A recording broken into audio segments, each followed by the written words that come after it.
Welcome to the Viking Saga, From Raids to Settlements. Subtitle: The True Story of the Norse Who Conquered, Traded, and Transformed the World. Written by A. Peters and narrated by Michael K. This captivating journey takes us deep into the world of the Vikings, fierce warriors, skilled traders, and pioneers of exploration, who left an indelible mark on history.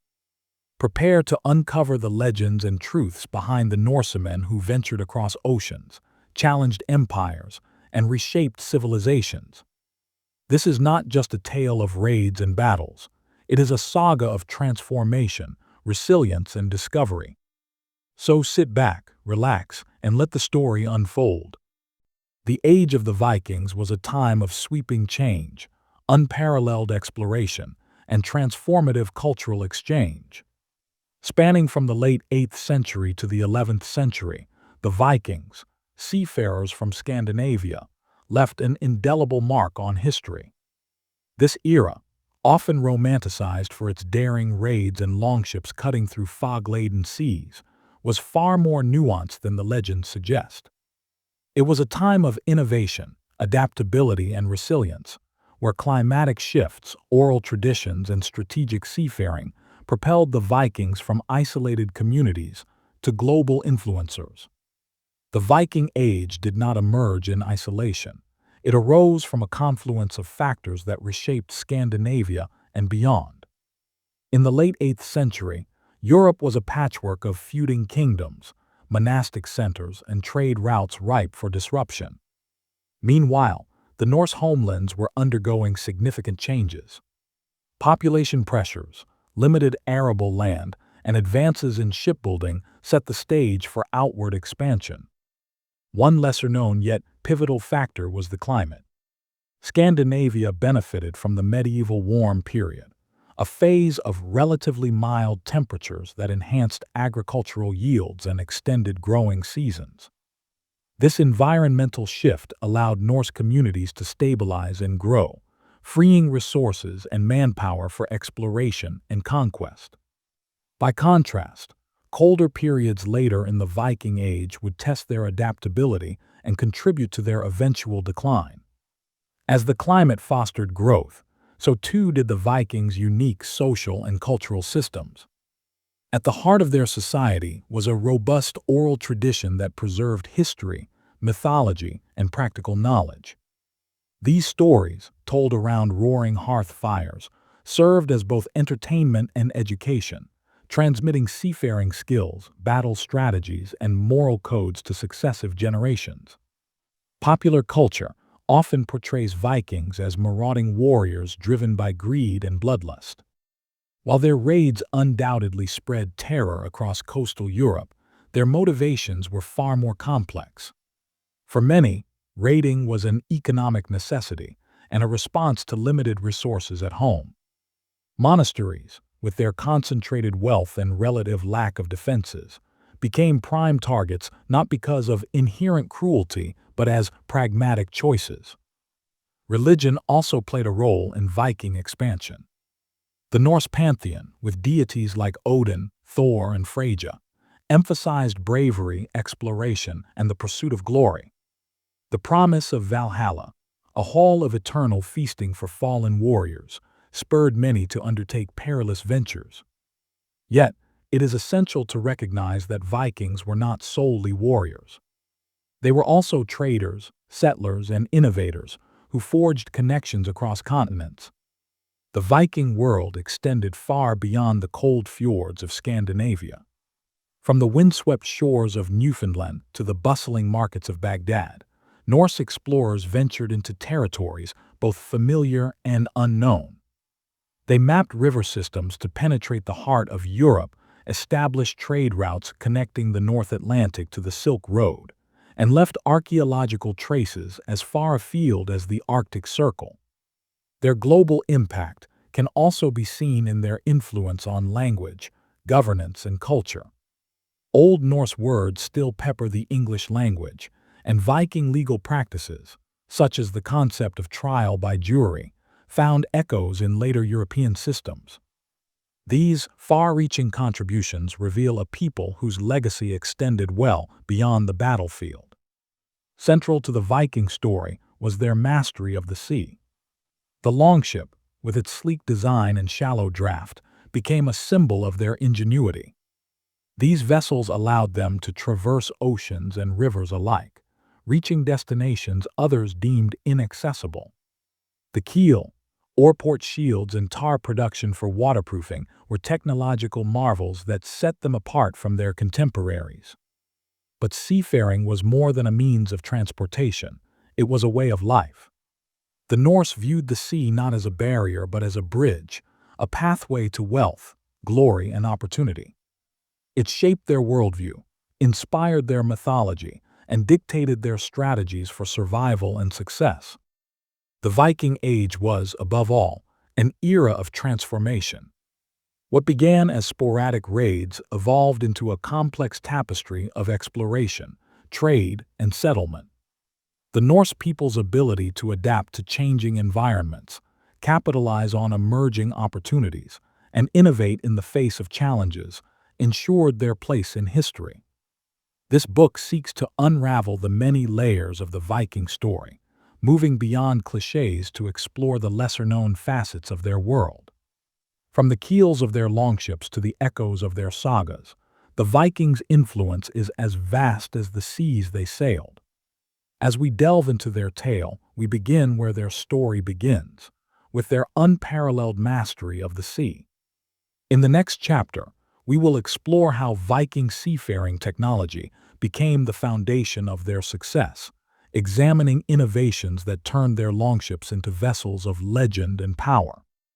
The Viking Age is inextricably linked to the image of sleek, agile longships slicing through the waters of the North Atlantic. These vessels were more than just a means of transportation. They were the lifeblood of Viking culture, the tools of their expansion, and the symbols of their ingenuity. The seafaring prowess of the Vikings was a key factor in their ability to raid, trade, and settle across vast distances, creating a global network that spanned continents and connected disparate cultures.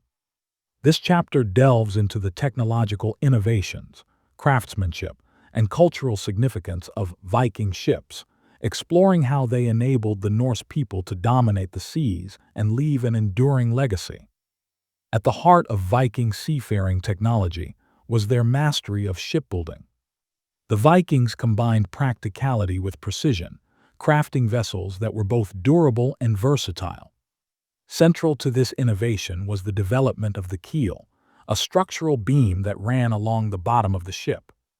The keel provided stability and allowed for the construction of larger, more seaworthy vessels.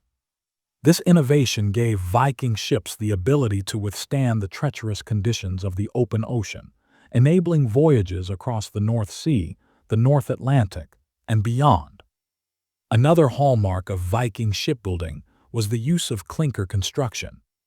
In this method, wooden planks were overlapped and fastened together with iron rivets, creating a hull that was both lightweight and robust. This design reduced water resistance and increased the ship's speed, making it ideal for quick raids and swift retreats. The flexibility of clinker-built ships also allowed them to adapt to the rough, shifting waters of the North Atlantic without compromising their structural integrity. In addition to their construction techniques, the Vikings were pioneers in waterproofing their vessels. They produced tar from pine wood through a slow-burning process in covered pits, a technique that ensured the longevity of their ships by protecting them from the corrosive effects of salt water. This seemingly simple innovation was critical in enabling the Vikings to undertake long voyages without the constant need for repairs. The Viking longship stands as the most iconic example of their seafaring expertise. These vessels, with their shallow drafts and symmetrical designs, were marvels of engineering. The shallow draft allowed longships to navigate both deep oceans and shallow rivers, granting the Vikings unparalleled mobility. They could sail up rivers into the heart of Europe, reaching areas that other seafaring cultures deemed inaccessible. This adaptability was a key factor in the Vikings' ability to raid and trade across diverse terrains. Longships were also equipped with both sails and oars, giving them the flexibility to rely on wind power or human effort, depending on the conditions. The large square sail, typically made of wool and treated with animal fat or resin for water resistance, allowed for efficient long-distance travel. Meanwhile, the oars provided precise control and speed during short bursts, especially during raids or riverine navigation. The craftsmanship of the longship extended to its aesthetic elements as well. The dragon-headed prows, often elaborately carved, were not merely decorative but also served a psychological purpose. These fearsome designs were meant to intimidate enemies and ward off evil spirits during voyages. Each longship was a testament to the Vikings' artistic sensibilities, blending functionality with symbolism. While the longship is the most famous of Viking vessels, it was by no means the only type.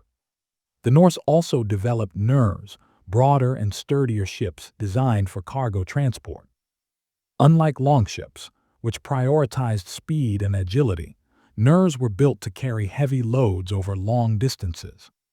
These ships were instrumental in establishing and maintaining trade networks that connected Scandinavia to regions as far as the Byzantine Empire and the Islamic caliphates.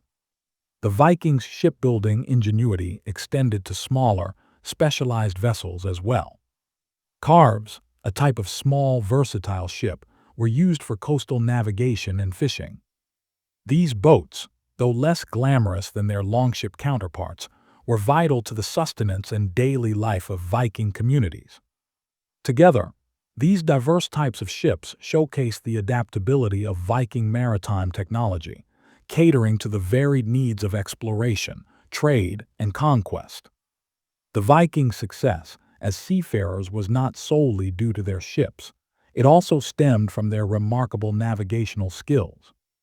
Long before the advent of modern instruments, the Norse relied on an intricate knowledge of the natural world to guide their voyages. They used the position of the sun and stars, the flight patterns of birds, and the color of the ocean to determine their location and direction. The sunstone, a type of crystal that could polarize light, is believed to have been used to locate the sun on cloudy days, further enhancing their navigational capabilities. Oral traditions played a significant role in preserving and transmitting this navigational knowledge. Stories and sagas recounted by skalds, Norse poets, often contain detailed descriptions of routes, landmarks, and sailing techniques. This oral heritage ensured that vital information was passed down through generations, enabling the Vikings to undertake daring expeditions with confidence. For the Vikings, the sea was more than a means of travel. It was a central element of their identity. The vast oceans and unpredictable waves shaped their mythology, inspiring tales of gods and creatures that governed the waters. Deities like Njord, the god of the sea and wealth, and Ran, the goddess who captured sailors in her net, reflected the dual nature of the sea as both a provider and a peril. Seafaring also influenced Viking social structures and economy. A successful voyage could elevate an individual's status within their community, earning them wealth, honor, and political influence. Ships became symbols of power and prestige, with chieftains and kings often commissioning elaborate vessels to assert their dominance. The Vikings' maritime innovations not only facilitated exploration and trade, but also laid the groundwork for their infamous raiding campaigns. The speed and mobility of their ships allowed them to strike quickly and retreat before local forces could muster a defense. This element of surprise became a hallmark of Viking raids, instilling fear across coastal Europe. However, these raids were not random acts of violence. They were often meticulously planned operations, supported by reconnaissance missions that identified targets and assessed vulnerabilities. The Vikings' ability to coordinate and execute such campaigns was a testament to their strategic acumen, made possible by their unparalleled mastery of the sea. As we transition to the next chapter, we will delve deeper into the psychological and economic impacts of these early raids. From the coasts of England to the monasteries of Ireland, the Vikings' initial strikes reshaped the landscapes they touched, leaving both devastation and transformation in their wake. As the Viking Age dawned, coastal communities across Europe awoke to an unfamiliar terror, the swift and brutal raids of Norse seafarers. The psychological and economic impacts of these early strikes were profound, reshaping the landscapes they touched and forging a legacy of fear and resilience that would echo for centuries. These initial incursions, far from being haphazard acts of violence, were calculated maneuvers driven by opportunity, strategy, and necessity. Building on their maritime superiority, the Vikings transitioned from explorers to raiders, leveraging their unparalleled seafaring technology to launch sudden attacks on vulnerable coastal settlements. This chapter examines the psychological and economic effects of these raids, the role of reconnaissance missions in their success, and how the Vikings adeptly capitalized on the political instability of the regions they targeted. The year 793 CE is often cited as the beginning of the Viking Age, marked by the infamous raid on the monastery of Lindisfarne off the northeast coast of England. This attack shattered the sense of security that had defined much of early medieval Europe. Monasteries, as centers of wealth and learning, became prime targets for Viking raiders. Their isolated locations, combined with the riches stored within, made them ideal for quick, lucrative strikes. The psychological impact of these raids was immense. Tales of Norse brutality spread rapidly, painting them as merciless heathens sent to punish the faithful. The economic consequences of these early raids were equally significant. The loss of wealth, the destruction of infrastructure, and the disruption of trade networks had long-lasting effects on local economies. Coastal villages and towns often bore the brunt of these attacks, their resources plundered, and their people enslaved or killed. These acts of violence were not random but were part of a broader strategy to assert dominance and create a climate of fear that discouraged resistance. One of the lesser-known aspects of Viking raids was the role of reconnaissance missions. Far from being unplanned, these raids were often preceded by careful observation and preparation. Viking scouts would infiltrate target areas, gathering intelligence on defenses, resources, and vulnerabilities. This knowledge allowed them to strike with precision and efficiency, minimizing risks while maximizing rewards. The use of reconnaissance also highlights the Vikings' adaptability and resourcefulness. They understood that success depended not only on brute strength, but also on strategic planning. By observing local customs and defenses, they could exploit weaknesses that others might overlook. For example, many early raids coincided with times of religious festivals or harvest seasons, when communities were distracted or at their most vulnerable. The fragmented political landscape of early medieval Europe provided fertile ground for Viking incursions. With many regions divided into small, often warring kingdoms, the Vikings found little unified resistance to their raids. Rivalries between local leaders often prevented the formation of alliances that might have repelled the invaders. Instead, some rulers even sought to use the Vikings as mercenaries or allies against their enemies, inadvertently enabling further raids. In England, for example, the division of the land into multiple kingdoms such as Northumbria, Mercia, and Wessex created opportunities for the Vikings to exploit internal conflicts. Similarly, in Francia, the weakening of central authority under the Carolingian Empire allowed Norse raiders to penetrate deep into the heart of the region. Coastal and riverine communities, lacking strong fortifications or coordinated defense strategies, were particularly vulnerable. Viking raids were not merely opportunistic, but were supported by a sophisticated logistical framework. The mobility provided by their longships allowed raiders to strike swiftly and retreat before local forces could respond.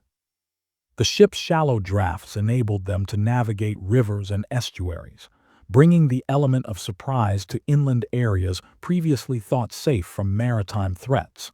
Once a raid was completed, the Vikings often disappeared as quickly as they had arrived, leaving behind devastated communities struggling to recover. This hit-and-run approach made it difficult for their adversaries to mount an effective counterattack. Over time, the constant threat of raids forced many regions to adapt, leading to the construction of fortifications and the development of early warning systems. The psychological impact of Viking raids cannot be overstated. The sight of dragon-headed longships on the horizon struck fear into the hearts of coastal dwellers. Stories of Norse ferocity and pagan rituals added to their fearsome reputation, often exaggerating their brutality to almost mythical proportions. This reputation, in turn, served the Vikings well, as many communities chose to surrender or pay tribute rather than risk open confrontation. Yet, these raids also fostered resilience and adaptation among the affected communities. Over time, coastal regions developed strategies to mitigate the Viking threat. Fortified settlements, known as burhs in England, became centers of resistance. Communities learned to hide their wealth and evacuate vulnerable populations when danger loomed. These adaptations marked the beginning of a slow but determined effort to counter the Viking threat. While the immediate effects of Viking raids were devastating, they also brought about long-term economic transformations. The influx of wealth into Norse communities, whether through plunder or tribute, fueled further expeditions and economic expansion. The spoils of raids were often reinvested into shipbuilding and armaments, creating a cycle of raiding and reinvestment that sustained Viking activity for centuries. Conversely, the targeted regions experienced significant economic disruption. Trade routes were rerouted to avoid Viking-infested waters, leading to the decline of some coastal towns and the rise of others that were better protected. The constant threat of raids also forced rulers to allocate resources toward defense, often at the expense of other economic activities. As Viking raids became more frequent and organized, they evolved from sporadic strikes into systematic expeditions. These larger-scale operations required careful planning, greater coordination, and a deeper understanding of their targets. The transition was driven by the increasing profitability of raids and the growing ambitions of Viking leaders. By the late 9th century, Viking forces were no longer content with brief incursions. They began to establish semi-permanent bases, such as the winter camps in England and Ireland, which allowed them to extend their campaigns over multiple seasons. These bases also facilitated the collection and redistribution of plunder, further strengthening the Viking economy. The early Viking raids were a defining feature of the Norse expansion, setting the stage for their transformation into traders, settlers, and rulers. While these first strikes left a trail of destruction, they also revealed the adaptability and resilience of both the Vikings and their adversaries. The psychological and economic impacts of these raids laid the groundwork for the broader interactions that would come to define the Viking Age. In the next chapter, we will explore how the Vikings extended their reach inland by mastering Europe's river systems, transforming their approach from raiders to traders, and further cementing their legacy as masters of adaptability and innovation.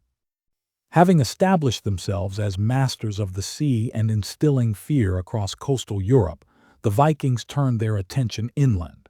Their mastery of rivers, the natural highways of the medieval world, marked a new phase in their expansion. These waterways allowed them to penetrate deep into the heart of Europe, exploiting their shallow draft ships to traverse terrains that had previously been inaccessible.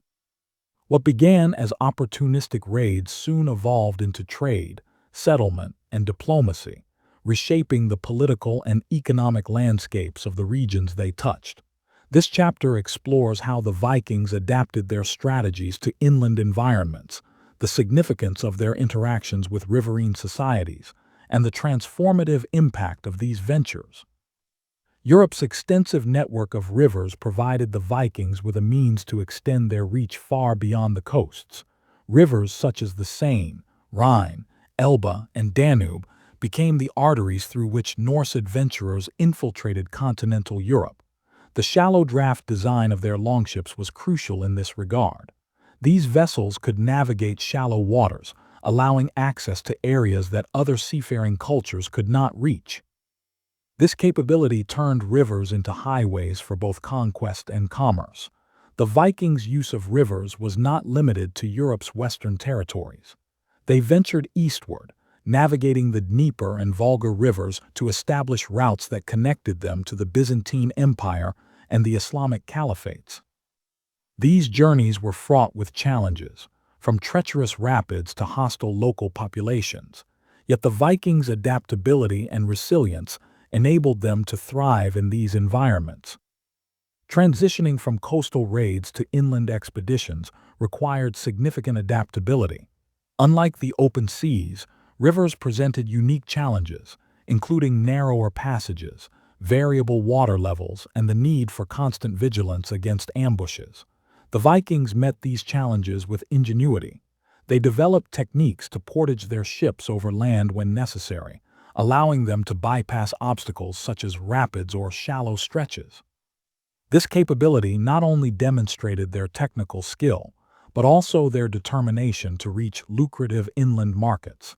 The Vikings' adaptability extended to their interactions with local populations. In many cases, they sought to establish alliances with regional leaders, using diplomacy and trade to secure safe passage. When necessary, they employed force, leveraging their reputation for ferocity to intimidate opponents. This dual approach of negotiation and aggression allowed the Vikings to navigate complex political landscapes and achieve their goals. Rivers were not merely conduits for raiding, they also became vital components of the Viking trade network. The Norse established key trading posts along major rivers, transforming them into hubs of commerce and cultural exchange. Towns such as Hedeby, Birka, and Staria Ladoga flourished as centers of trade, connecting the Viking world to distant markets. One of the most remarkable aspects of Viking trade was its reach.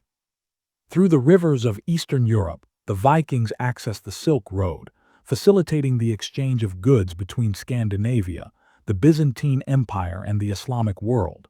Furs, amber, and slaves from the north were traded for silk, spices, and silver from the east. This silver, often in the form of Islamic dirhams, became the foundation of a Viking silver economy, fueling further expansion and solidifying their economic power. One of the most intriguing aspects of the Vikings' eastward expansion was their interaction with the Khazar Khaganate, a powerful state that controlled key trade routes between Europe and Asia. The Khazars, known for their religious tolerance and strategic diplomacy, often served as intermediaries between the Vikings and other cultures.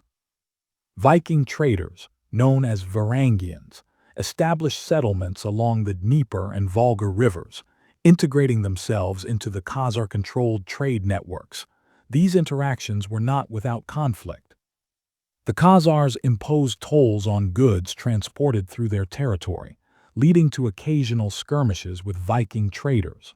However, the mutual benefits of trade often outweighed these tensions, resulting in a complex relationship that blended cooperation and competition.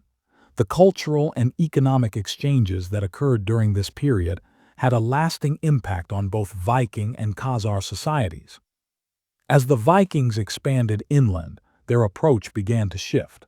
While raiding remained a key aspect of their activities, the opportunities for trade and settlement increasingly took precedence. This transformation was driven by practical considerations.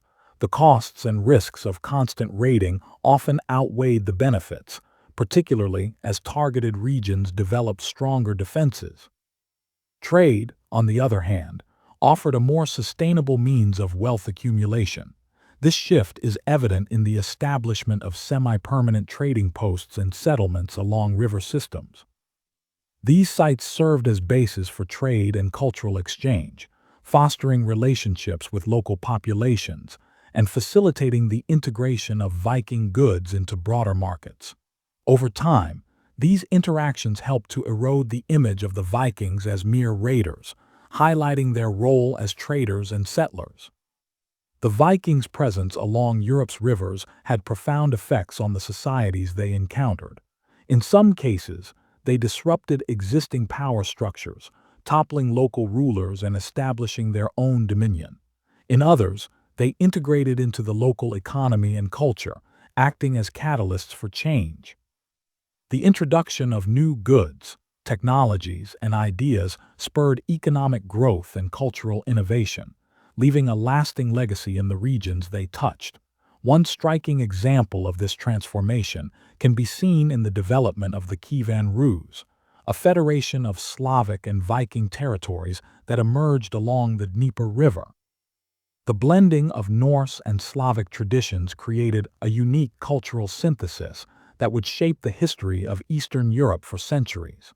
The Vikings' role in this process underscores their adaptability and influence, showcasing their ability to evolve from raiders into state builders. The Vikings' mastery of river systems was a defining feature of their expansion, enabling them to penetrate deep into the heart of Europe and beyond. Their adaptability, resilience, and ingenuity allowed them to overcome the challenges of inland navigation, transforming rivers into highways of conquest, commerce, and cultural exchange. The impact of their riverine ventures can still be seen today, from the trade networks they established to the societies they helped shape. As we move to the next chapter, we will delve deeper into the economic strategies that underpinned Viking expansion. From the creation of a silver economy to the establishment of trade routes spanning continents, the Vikings' pursuit of wealth and commerce reveals the complexity and ambition of their world. As the Viking Age unfolded, the Norse people's adaptability and ambition became evident not only in their conquests, but also in their ability to build a thriving economy. Moving beyond raiding and pillaging, the Vikings established extensive trade networks that connected their Scandinavian homelands to far-flung markets in Europe, the Middle East, and Asia.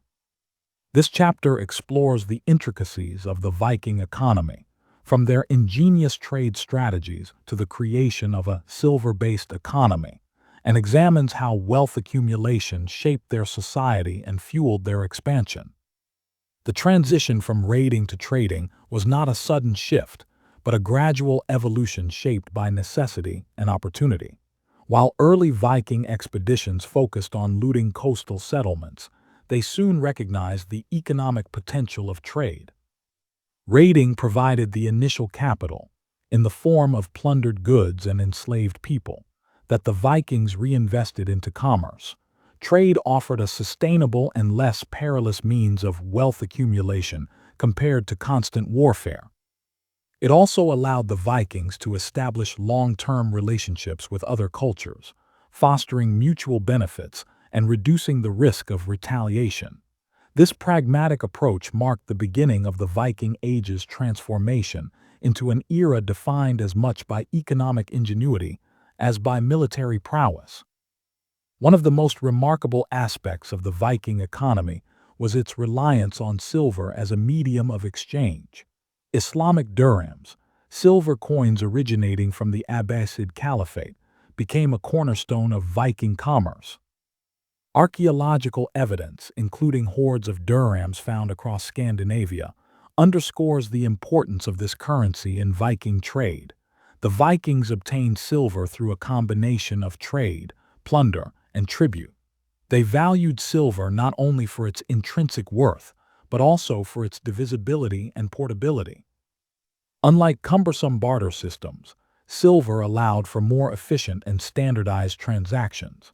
This economic innovation facilitated the growth of markets and trade hubs, enabling the Vikings to amass and redistribute wealth on an unprecedented scale. To support their silver economy, the Vikings established mints in key trading centers such as Hedeby and York. These mints produced coins that were often inspired by Islamic and European designs, reflecting the cultural exchanges that permeated Viking commerce. The widespread use of these coins helped integrate the Norse economy into a broader global system. The Vikings' trade networks were among the most extensive of their time, spanning continents and connecting diverse cultures. Their maritime prowess allowed them to traverse the North Atlantic, reaching as far as Newfoundland, while their mastery of river systems enabled them to access markets in Eastern Europe and beyond. One of the most significant trade routes was the Varangian Way, which linked Scandinavia to the Byzantine Empire and the Islamic caliphates. By navigating rivers such as the Dnieper and Volga, Viking merchants facilitated the exchange of goods between the north and the east. Furs, amber, and slaves were traded for silk, spices, and precious metals, creating a dynamic flow of wealth and resources. The Vikings also played a crucial role in the development of overland trade routes. They established trading posts at key junctures, such as Novgorod and Staria Ladoga, which served as hubs for the collection and redistribution of goods. These posts became centers of cultural exchange, blending Norse traditions with those of the Slavic, Byzantine, and Islamic worlds. The economic prosperity generated by trade had a profound impact on Viking society. Wealth accumulation transformed social structures, creating a more stratified hierarchy. Successful merchants and traders often ascended to positions of influence, challenging the traditional dominance of warrior elites. This economic mobility reshaped the social fabric of Viking communities, fostering a more complex and dynamic society. Trade also influenced daily life in Scandinavia. Archaeological discoveries of exotic goods, such as glassware from the Mediterranean and silks from Asia, reveal the extent to which foreign influences permeated Viking households. These items were not merely decorative but symbolized status and connectedness to the broader world. Their presence underscores the Vikings' ability to integrate into a global economic system while maintaining their cultural identity. The Vikings were not only participants in global trade, but also innovators who developed unique practices to enhance their commercial success. One such innovation was the establishment of markets and fairs, which served as focal points for economic activity. These gatherings brought together merchants, craftsmen, and buyers, creating vibrant centers of exchange. Another notable practice was the use of weights and scales for precise measurements. Viking traders often carried portable scales, allowing them to weigh silver and other commodities with accuracy. This emphasis on standardization reflects the Vikings' commitment to fairness and efficiency in their dealings, which helped build trust and foster long-term relationships with trading partners. Despite their successes, Viking traders faced numerous challenges, from treacherous voyages to hostile competitors. The risks of piracy, unpredictable weather, and fluctuating market demands required resilience and adaptability. The Vikings' response to these challenges was marked by innovation and strategic planning. For instance, they developed advanced ship designs that optimized cargo capacity while maintaining speed and maneuverability. They also forged alliances with local rulers, using diplomacy to secure safe passage and access to markets. These adaptations highlight the Vikings' ability to navigate a complex and often perilous economic landscape. Women played a significant but often overlooked role in the Viking economy. In addition to managing households and farms, many women were active participants in trade. Historical records and archaeological findings suggest that some women owned and operated trading vessels, while others managed businesses and oversaw the production of goods for export. The Birka grave in Sweden provides a striking example of women's economic agency. The burial site, which belonged to a high-ranking female merchant, contained scales, weights, and other tools of trade, underscoring her involvement in commerce. This evidence challenges traditional narratives and highlights the diverse contributions of women to Viking economic life. The economic achievements of the Vikings left a lasting legacy that extended far beyond their own era. Their trade networks laid the groundwork for future economic systems, connecting disparate regions and facilitating cultural exchange. The integration of the Viking economy into broader global markets underscores their significance as pioneers of globalization. The impact of the Viking economy can still be seen today in the cultural and economic ties they forged.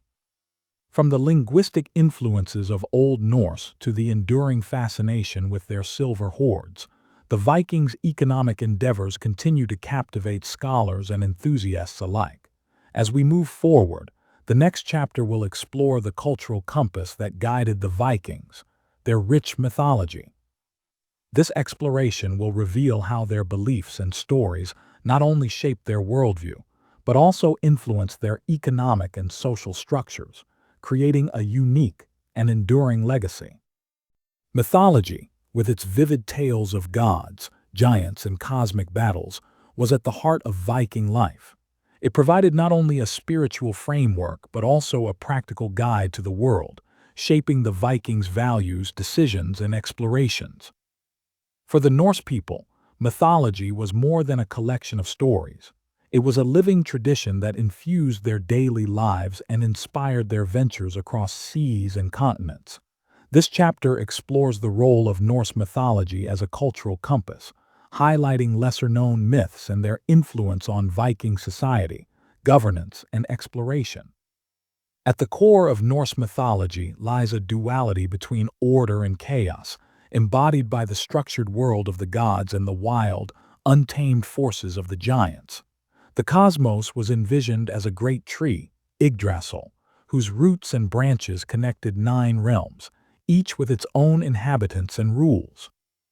This interconnected worldview resonated deeply with the Vikings, reflecting their own experiences of navigating diverse and often hostile environments. The gods, led by Odin, Thor, and Freyja, represented ideals that guided Viking life. Odin, the one-eyed All-Father, embodied wisdom, sacrifice, and the relentless pursuit of knowledge. Thor, with his mighty hammer Mjolnir, symbolized strength and protection, while Freyja, the goddess of love and fertility, underscored the importance of prosperity and family. These deities were not distant or infallible but deeply human in their flaws and struggles, making them relatable figures for the Norse people. Norse mythology did more than explain the cosmos. It inspired exploration and shaped the Vikings' understanding of the unknown. Tales of the sea goddess Ran and her net, which captured wayward sailors, served both as cautionary tales and invocations for safe voyages. Seafarers would offer tokens to Ran, seeking her favor before embarking on dangerous journeys. The myth of Aegir, the giant of the sea, further emphasized the dual nature of the ocean as both a giver of life and a treacherous force. These stories framed the sea not as a barrier, but as a realm of opportunity and challenge, mirroring the Vikings' attitude toward their maritime endeavors. Mythology thus became a tool for navigating not only physical landscapes, but also the psychological challenges of venturing into the unknown. For the Vikings, mythology was not confined to grand narratives, but permeated their daily lives through rituals, symbols, and traditions. Farmers invoked Freyr, the god of fertility, to ensure bountiful harvests, while warriors called upon Odin for victory in battle. These practices reflected a pragmatic approach to faith, where divine intervention was sought in exchange for offerings and sacrifices. Runes, the ancient Norse alphabet, were imbued with magical significance and often used in rituals. Carved onto weapons, amulets, and stones, they were believed to invoke protection, luck, or guidance. The practice of rune casting for divination allowed individuals to seek the gods' wisdom in making important decisions, blending spirituality with practical concerns. The influence of mythology extended to Viking governance, shaping their legal systems and societal norms. The concept of Aesir, a term referring to both the gods and the sacred principles they upheld, underscored the importance of justice and order. Assemblies known as things served as forums for resolving disputes, echoing the divine councils depicted in Norse myths. These gatherings, held under open skies and often near sacred sites, reinforced the connection between human law and cosmic order. The god Tyr, associated with justice and oaths, was particularly revered in matters of governance. His self-sacrifice, losing his hand to the wolf Fenrir to protect the gods, symbolized the importance of upholding communal well-being over personal gain. This ideal resonated in Viking legal practices, where fairness and collective responsibility were paramount. While tales of Odin, Thor, and Loki dominate popular perceptions of Norse mythology, lesser-known stories offer equally profound insights into Viking culture. One such tale is the story of Skadi, the giantess who became a goddess. After her father's death at the hands of the Aesir, Skadi demanded retribution. Her eventual integration into the divine pantheon symbolized the value of negotiation and compromise, themes that were vital in Viking diplomacy and alliances. Another fascinating myth is that of Kvasir, a being born of divine peacemaking. Created from the saliva of gods who sought to end a conflict, Kvasir became a symbol of wisdom and inspiration. His story highlights the Norse appreciation for knowledge and creativity, qualities that were essential for survival and success in a challenging world. The tale of Hernir and Mimir, involving the exchange of wisdom for survival, further underscores the Vikings' pragmatic approach to both myth and life. These stories reflect a worldview where resilience, adaptability, and resourcefulness were celebrated as divine traits. The legacy of Norse mythology extends far beyond the Viking Age, influencing literature, art, and culture across centuries. From the Icelandic sagas that preserved these tales to modern adaptations in books, films, and games, the myths continue to captivate audiences worldwide. Their themes of adventure, resilience, and the quest for meaning resonate deeply in contemporary times, offering timeless lessons for navigating life's uncertainties. In Viking society, mythology served as a guide for both the extraordinary and the everyday. It provided a framework for understanding the world, navigating its challenges, and finding purpose in its mysteries. As we transition to the next chapter, we will explore how these cultural and spiritual foundations influenced the Vikings' governance and societal structures, revealing a civilization that balanced tradition with innovation in its pursuit of order and prosperity. The Viking story is often painted with broad strokes of blood and plunder, yet their legacy goes far beyond the chaos of raids. By the late 9th century, the Norse had begun a remarkable transformation from marauders to monarchs, building settlements and asserting lasting rule over conquered territories. This evolution marked a shift in both tactics and ambitions, as the Vikings moved from the fleeting rewards of looting to the enduring benefits of governance and settlement. This chapter delves into the Vikings' transition from raiders to rulers, exploring how they established control over regions such as Scotland's Northern Isles and the Isle of Man.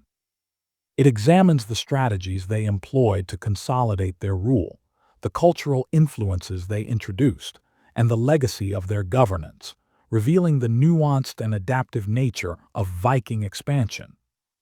The early Viking raids were characterized by their speed and ferocity, targeting unprotected monasteries and coastal settlements.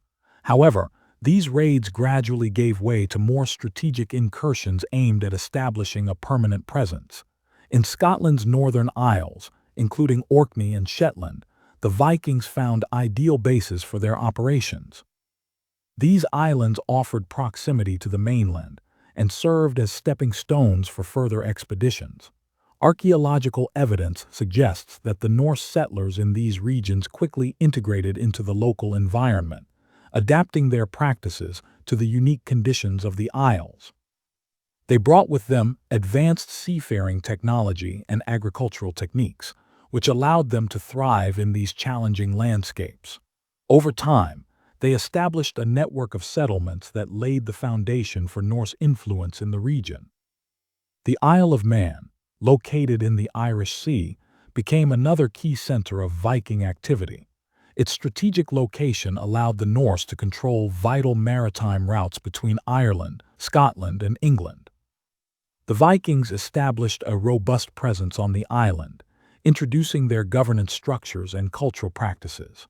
One of the most enduring legacies of the Viking presence on the Isle of Man is the Tinwald, an open-air assembly that remains the oldest continuous parliamentary body in the world. This institution reflects the Norse tradition of governance through assemblies, or things, where community members could voice their concerns and resolve disputes. The influence of Norse law and administration can still be traced in the island's legal traditions today. The Vikings' ability to transition from raiders to rulers was underpinned by their adaptability and pragmatism. Once they had secured a foothold in a region, they employed a combination of force, diplomacy, and cultural assimilation to consolidate their control. Local alliances played a crucial role in this process, as the Vikings often sought to integrate themselves into existing power structures rather than dismantling them entirely. Marriage alliances were a common strategy, enabling the Norse to establish ties with local elites and legitimize their rule. These unions facilitated the blending of cultures and the exchange of ideas, resulting in a unique fusion of Norse and native traditions. In Scotland's Northern Isles, for example, the interplay between Norse and Pictish cultures is evident in the region's art, architecture, and place names. Another key strategy was the establishment of administrative centers, where the Vikings could coordinate their activities and enforce their authority. These centers often featured fortifications, longhouses, and other structures that reflected Norse architectural styles. They served not only as hubs of governance, but also as symbols of Norse power and permanence. The Vikings' transition to rulers brought profound cultural changes to the regions they controlled. Norse law, language, and religion began to permeate local societies, leaving an indelible mark on their identities. In the Northern Isles, for instance, Old Norse became the dominant language, influencing the development of modern Scots and English dialects. The Vikings' religious practices also left a lasting impression. While many Norse settlers adhered to their pagan beliefs, their interactions with Christian communities often led to a blending of traditions. This cultural synthesis is evident in artifacts such as rune stones inscribed with Christian symbols, which reflect the coexistence of Norse and Christian ideologies. The Vikings' approach to governance was characterized by a balance of order and flexibility. They established legal systems that emphasized communal decision-making and the resolution of disputes through negotiation, rather than violence. This emphasis on fairness and collective responsibility resonated with local populations, helping to legitimize Norse rule. In addition to their legal contributions, the Vikings introduced innovations in agriculture, trade, and infrastructure that enhanced the prosperity of the regions they governed. Their expertise in shipbuilding and navigation facilitated the expansion of trade networks, connecting remote settlements to larger markets. These economic advancements contributed to the stability and growth of Norse-controlled territories. The Vikings' transformation from raiders to rulers highlights their ability to adapt to changing circumstances and seize opportunities. This adaptability was not limited to their methods of conquest, but extended to their interactions with the cultures they encountered. By embracing elements of local traditions while preserving their own identity, the Vikings created a legacy of resilience and innovation. This chapter has explored the nuanced journey of the Vikings as they transitioned from looters to leaders, leaving a profound impact on the regions they ruled. As we move to the next chapter, we will delve into the everyday lives of the Norse settlers, uncovering the domestic routines and cultural practices that defined life in the Viking Longhouse. As the Viking Age progressed and their ambitions evolved from raiding to settlement, the Norse transformed their newly acquired territories into thriving communities. Central to these settlements was the Viking Longhouse, a structure that embodied their way of life, from family dynamics to social hierarchies. The Longhouse was more than just a home. It was a microcosm of Viking society, reflecting their values, daily routines, and adaptability. This chapter explores the intricacies of life within the Viking Longhouse, drawing on archaeological discoveries to illuminate the domestic lives of the Norse people. The Viking Longhouse, or Langhus, was the nucleus of Norse settlements. These elongated structures, typically constructed from timber, stone, or turf, were designed to withstand the harsh Scandinavian climate.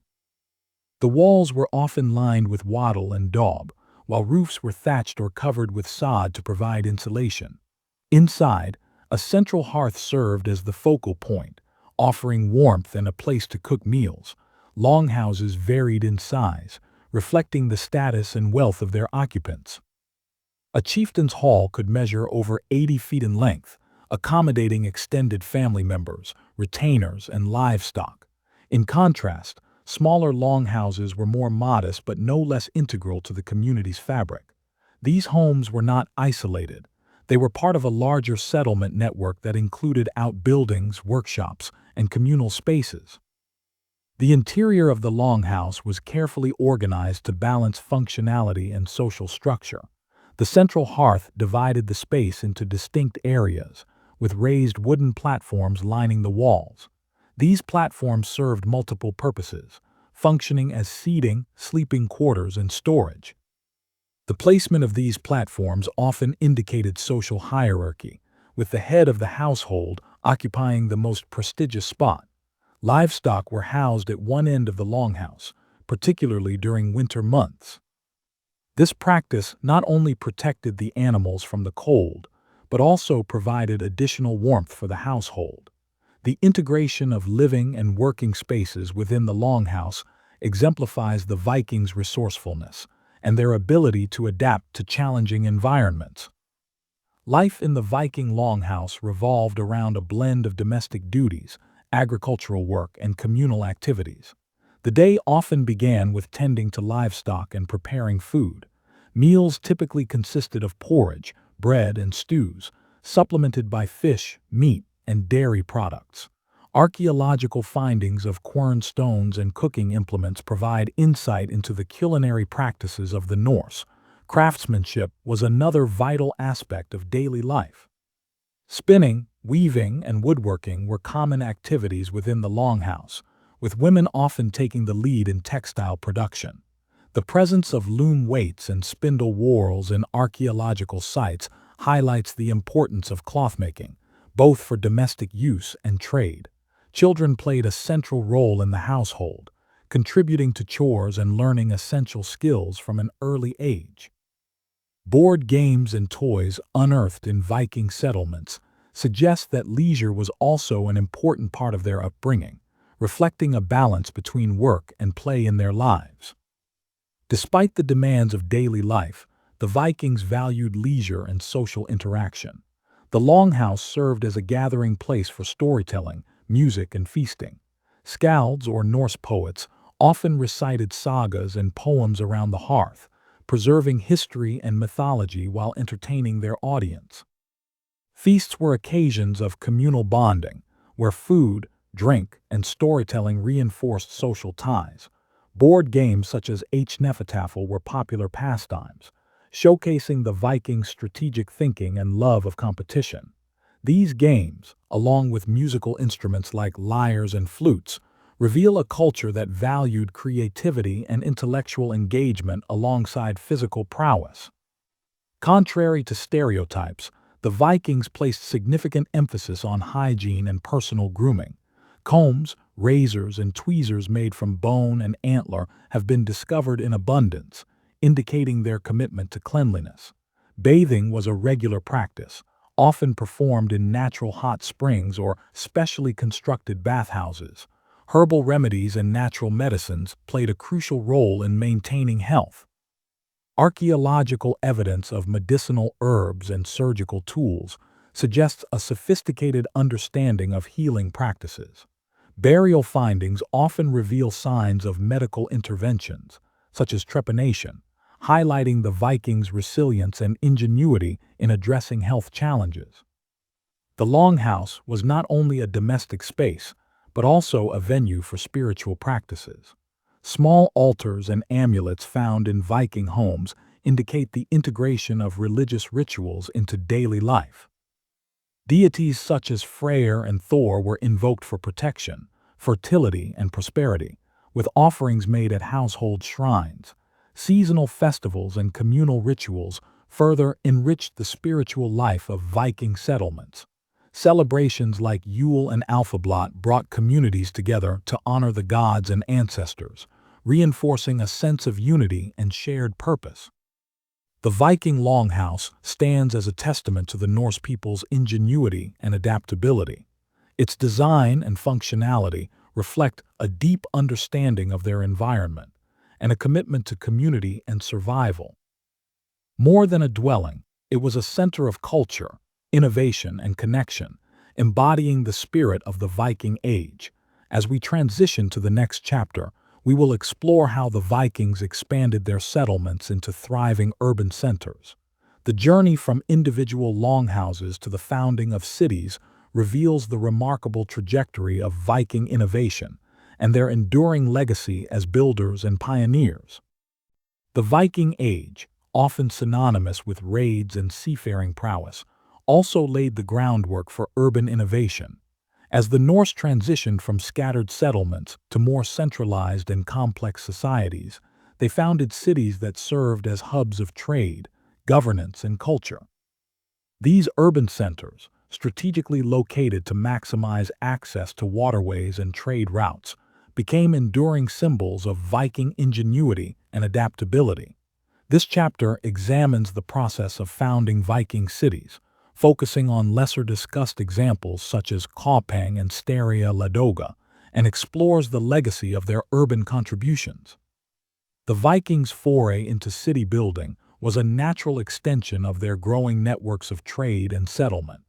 By the 9th century, the need for centralized locations to facilitate commerce, governance, and cultural exchange had become apparent. Unlike the transient nature of their earlier raids, these cities represented permanence and strategic foresight. Kaupang, located in present-day Norway, is considered one of the earliest Viking towns. Archaeological evidence reveals a meticulously planned settlement, with a layout designed to accommodate both residential and commercial activities. The presence of workshops, warehouses, and market areas underscores Kaupang's role as a major trading hub. Its location near the Skagerrak Strait provided access to both the North Sea and the Baltic, making it a vital link in the Viking trade network. Similarly, Steria Ladoga, situated in modern-day Russia, highlights the Vikings' eastern ambitions. Often referred to as the first capital of Russia, Steria Ladoga served as a gateway to the lucrative trade routes of the Dnieper and Volga rivers. The settlement's strategic position enabled the Norse to connect with the Byzantine Empire and the Islamic caliphates, fostering economic and cultural exchange. Viking cities were not haphazard collections of dwellings. They were carefully planned to meet the needs of growing populations and expanding trade. Streets were laid out to optimize the flow of goods and people, and specialized areas were designated for activities such as blacksmithing, weaving, and shipbuilding. The use of waterways as natural thoroughfares further enhanced the efficiency of these urban centers. One striking feature of Viking urban planning was the integration of defensive structures. Many cities were fortified with earthworks, palisades, and moats to protect against rival groups and external threats. These fortifications not only ensured the safety of inhabitants, but also underscored the strategic importance of these cities in the Viking world. The construction of longhouses and communal halls within these cities reflected the Viking social structures. These buildings served as centers for governance, feasting, and decision-making, reinforcing the communal ethos that defined Norse society. Public spaces such as marketplaces and assembly areas fostered interaction and collaboration, contributing to the city's vibrancy. The cities founded by the Vikings were not merely residential settlements. They were dynamic economic hubs that facilitated the exchange of goods, ideas, and cultures. Markets in places like Kaupang and Steria Ladoga bustled with activity, offering everything from locally crafted items to exotic imports. Furs, amber, and slaves from Scandinavia were traded for silver, silk, and spices from the east, creating a thriving economy that linked the Viking world to distant regions. The silver economy, driven by Islamic dirhams, played a pivotal role in these urban centers. The discovery of hoards containing thousands of coins underscores the importance of these cities as repositories of wealth. Viking merchants, skilled in negotiation and navigation, ensured the steady flow of goods through these economic arteries, solidifying their city's status as critical nodes in a global trade network. The Viking cities were melting pots of cultures, where Norse traditions blended with influences from other civilizations. This cultural exchange is evident in the artifacts unearthed from these sites, including jewelry, weapons, and pottery that reflect a fusion of styles. The presence of Islamic, Byzantine, and Slavic motifs in Viking artifacts highlights the depth of these interactions. Staria Ladoga, in particular, serves as a testament to the Vikings' role as cultural intermediaries. The city's archaeological layers reveal a vibrant mix of Scandinavian, Slavic, and Byzantine influences, illustrating the Norse's ability to adapt and integrate diverse traditions. This cultural synthesis extended to language, art, and religion, enriching the Viking city's identities and leaving a lasting legacy. Building and maintaining cities posed significant challenges for the Vikings, from securing resources to managing populations. The harsh Scandinavian climate demanded innovative solutions, such as the use of turf for insulation and the construction of drainage systems to combat flooding.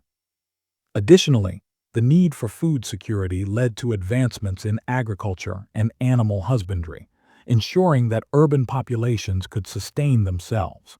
The cities also faced threats from rival groups and external invaders.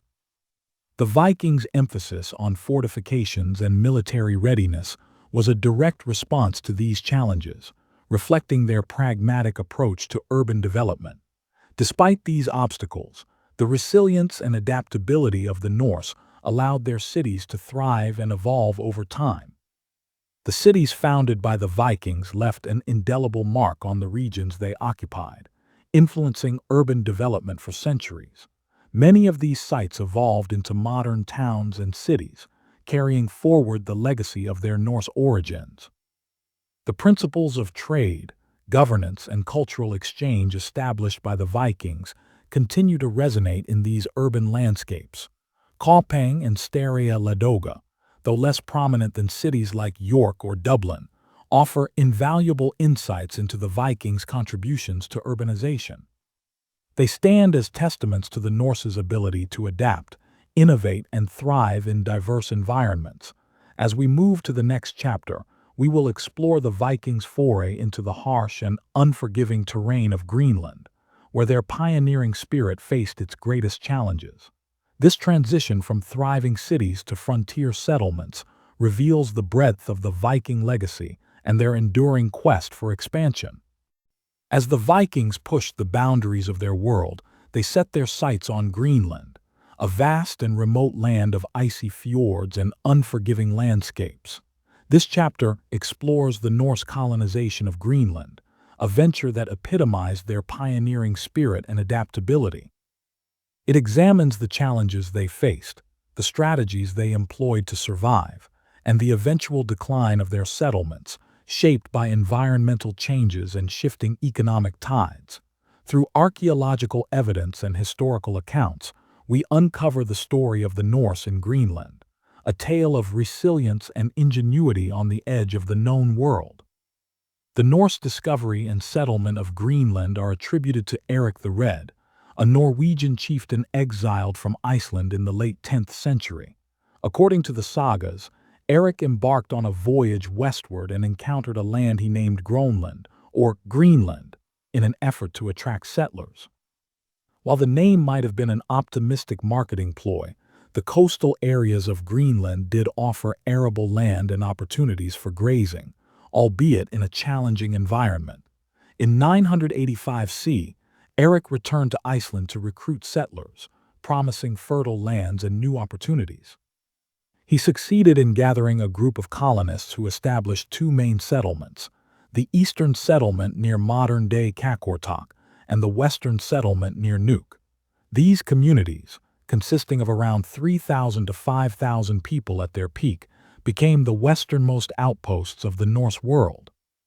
Surviving in Greenland required extraordinary adaptability. The climate, while initially mild during the medieval warm period, was still harsh compared to the Norse homelands. Winters were long and severe, and the growing season was short. The settlers relied on a combination of farming, hunting, and trade to sustain their communities. Agriculture in Greenland focused on hardy livestock such as sheep, goats, and cattle, which were grazed on meadows near the settlements. Archaeological evidence of dairy production, including milk residue found in pottery, highlights the importance of livestock to the Norse diet. Crops such as barley were attempted but with limited success, given the marginal conditions. Hunting and fishing were essential supplements to farming. Seals, whales, and fish provided protein and fat, while caribou and birds added variety to the diet. Walrus ivory, in particular, became a valuable export, fueling trade with Europe. The ivory trade linked Greenland to a broader economic network, providing the settlers with access to goods such as iron, cloth, and grain. Greenland's Norse settlements were organized around tight-knit communities, with governance modeled after the Icelandic Althing. Local assemblies, or things, were held to resolve disputes, allocate resources, and maintain order. The settlers' strong sense of community and cooperation was vital to their survival in such a demanding environment. The church also played a central role in Greenlandic society. Christianity, introduced by Eric the Red's son Leif Erikson, became deeply entrenched in the settlements. Churches and chapels, such as the ruins of Valsey Church, stand as enduring symbols of the Norse settlers' faith and connection to the wider Christian world. The church facilitated not only spiritual life, but also social cohesion, providing a sense of purpose and continuity. The Norse settlements in Greenland thrived during the medieval warm period, 950–1350 C, when milder temperatures allowed for relatively stable agricultural practices. However, the onset of the Little Ice Age in the 14th century brought significant challenges. Cooler temperatures and shorter growing seasons strained food production, leading to increased reliance on hunting and imports. As the climate cooled, sea ice became more prevalent, complicating navigation and trade. Isolated from the rest of the Norse world, the Greenlandic settlements struggled to sustain themselves. Archaeological evidence shows signs of malnutrition and declining health among the population during this period, reflecting the growing difficulties they faced. By the late 15th century, the Norse settlements in Greenland had disappeared. The reasons for their decline are complex and multifaceted, involving environmental, economic, and social factors. The cooling climate was undoubtedly a major contributor, but it was not the sole cause. Shifts in trade patterns also played a role. The demand for walrus ivory, once a cornerstone of Greenland's economy, diminished as elephant ivory became more accessible through expanding trade routes in Africa. This economic downturn left the settlements increasingly vulnerable. Competition and conflict with the Thule Inuit, who migrated into Greenland around the same time, may have further strained the Norse settlers. While there is limited evidence of direct conflict, the Inuits' superior adaptation to Arctic conditions likely gave them an advantage in resource competition. Cultural and societal rigidity may have hindered the Norse settlers' ability to adapt to changing circumstances. Their reliance on traditional European farming practices, rather than fully embracing Inuit methods such as seal hunting from kayaks, limited their resilience in the face of environmental challenges. Despite their ultimate decline, the Norse settlements in Greenland left a lasting legacy. They represent a remarkable chapter in human history, showcasing the Vikings' ability to push the boundaries of exploration and survival. The ruins of these settlements, preserved in Greenland's icy landscape, offer invaluable insights into Norse life and the challenges of frontier colonization. The story of Greenland also serves as a cautionary tale about the interplay between humans and their environment. It highlights the importance of adaptability and the consequences of ecological and economic shifts, lessons that resonate with contemporary discussions about climate change and sustainability. As we transition to the next chapter, we follow the Vikings' pioneering spirit across the North Atlantic to Vinland, where their explorations in Newfoundland opened a new chapter in their storied history. This journey from Greenland to North America underscores the Vikings' enduring quest for expansion and discovery. The Viking journey to North America, centuries before Columbus' arrival, stands as one of the most extraordinary chapters of the Viking Age. Known as Vinland in the sagas, this land of opportunity and mystery marked the farthest reach of Norse exploration and showcased their unparalleled seafaring prowess. In this chapter, we delve into the Norse presence in Newfoundland, examining the archaeological discoveries at Elance Ox Meadows, the production of iron in this remote outpost, and the enigmatic interactions with the people they called Skraelings. These endeavors reveal the Vikings not just as warriors, but as pioneers driven by curiosity and resilience. The story of Vinland begins with Leif Erikson, the son of Eric the Red, whose ambition and curiosity led him across the North Atlantic. According to the sagas, Leif was inspired by tales of lands west of Greenland, possibly recounted by Norse sailors who had been blown off course. Around the year 1000 CE, Leif embarked on a voyage navigating uncharted waters to reach a land of lush pastures, abundant resources, and milder climates compared to Greenland. Leif and his crew established a settlement known as Leifsbudir, which served as a base for further exploration. The sagas describe a landscape rich with timber and wild grapes, which gave the region its name, Vinland. These accounts, though embellished over centuries, provide a glimpse into the Norse perception of this new land as a place of great potential. The discovery of Elance Ox Meadows in the 1960s transformed the saga stories of Vinland from legend to historical fact. Located on the northern tip of Newfoundland, this archaeological site is the only confirmed Norse settlement in North America. Excavations revealed the remains of 8 buildings, including longhouses, workshops, and storage sheds, constructed in the traditional Norse style. Elance Ox Meadows was likely a seasonal settlement, used as a base for resource gathering and exploration rather than a permanent colony. The site's strategic location allowed the Norse to exploit the rich resources of the surrounding area, including timber, fish, and game. The presence of butternuts and other materials not native to Newfoundland suggests that the Norse ventured further south, into regions with more temperate climates. One of the most remarkable findings at Elance Ox Meadows is evidence of iron production, a critical skill for the Norse. Archaeologists uncovered a small furnace and slag, indicating that the settlers smelted bog iron to produce nails and other tools. This activity underscores the practical nature of the settlement, as iron was essential for maintaining ships and equipment. The ability to produce iron in such a remote location highlights the ingenuity and resourcefulness of the Norse settlers. It also underscores the challenges they faced, as they had to rely on local resources and their technical knowledge to sustain their ventures in this distant land. The sagas recount encounters between the Norse settlers and the indigenous peoples of North America, whom they referred to as Skraelings. These interactions were marked by both trade and conflict, reflecting the complexity of first contact between vastly different cultures. The term Skraelings likely referred to the ancestors of the Inuit and Algonquian-speaking peoples. While the sagas emphasize the differences between the Norse and the Skraelings, archaeological evidence suggests moments of exchange.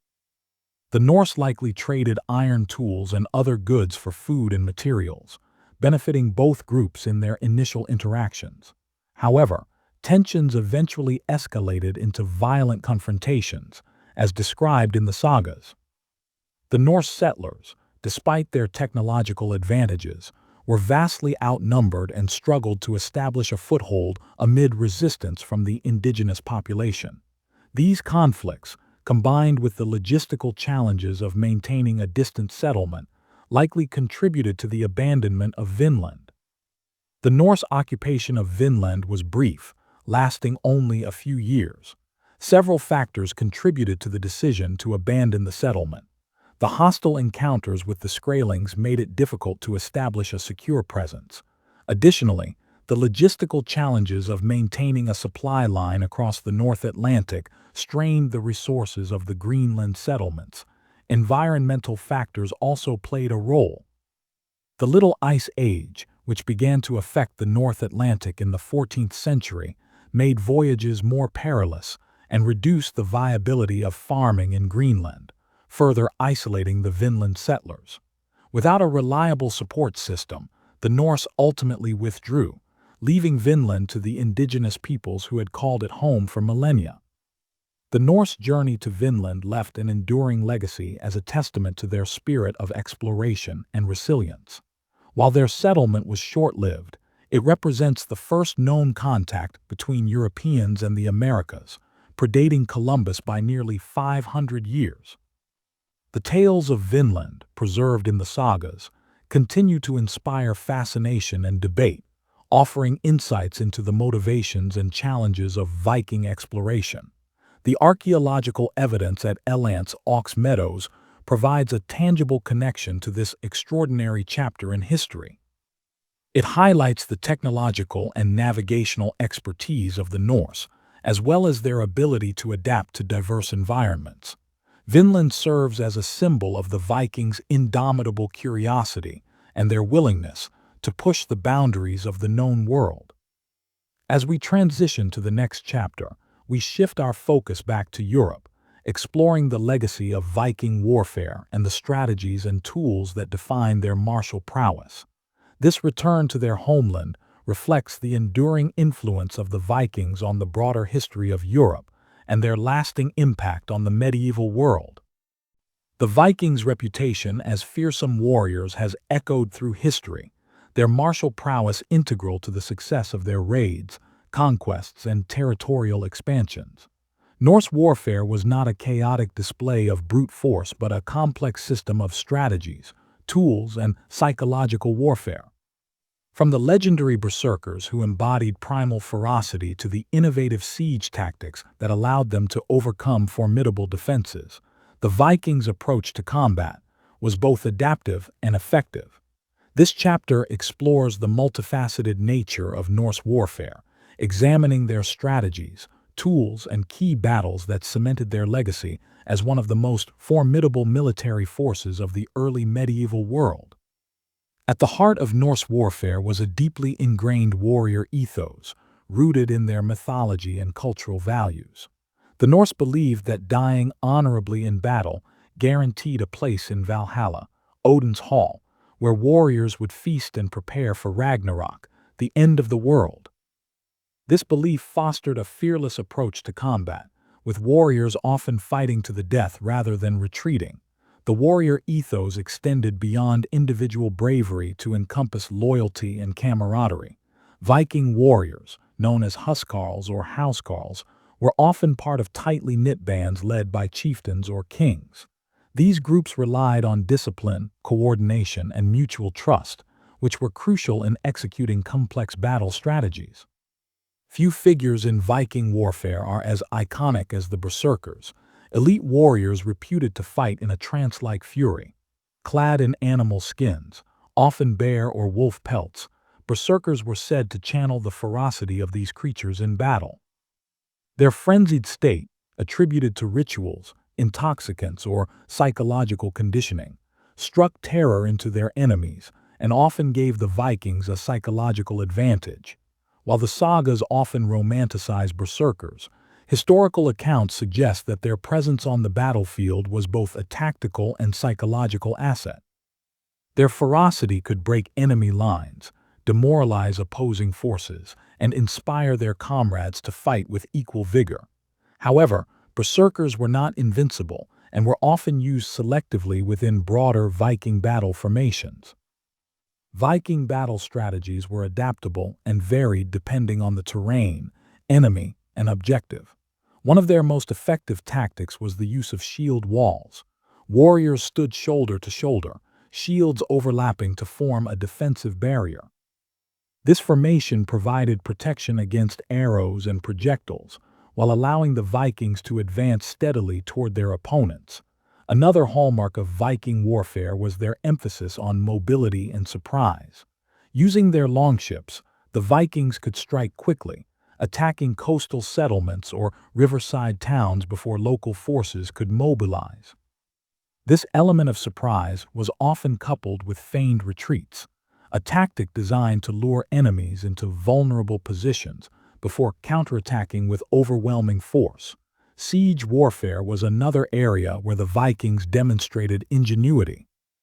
During the Siege of Paris in 885 CE, Viking forces employed a combination of intimidation, negotiation, and sustained assaults to challenge the city's defenses. Although they ultimately negotiated a ransom rather than capturing the city, their ability to sustain a prolonged siege underscored their tactical acumen. The tools of Viking warfare were both practical and deadly. The axe, in its various forms, was the quintessential Viking weapon, ranging from one-handed hand axes to massive two-handed battle axes. These weapons were versatile, capable of cleaving shields, armor, and limbs with devastating efficiency. Swords were another prized weapon, often intricately decorated and passed down as heirlooms. Viking swords were double-edged, designed for both slashing and thrusting, and symbolized wealth and status. Spears, used for both throwing and thrusting, were common among Viking warriors and often featured barbed tips to make wounds more grievous. Shields were a critical component of Viking warfare, providing both defense and offense. Made of wood and reinforced with iron rims, shields were often painted with symbols or motifs that reflected the warrior's allegiance or personal identity. Helmets, though less common, offered vital protection. The iconic horned helmet, however, is a myth perpetuated by later artistic interpretations. Historical Viking helmets were typically simple and functional. Armor among Viking warriors varied based on wealth and status.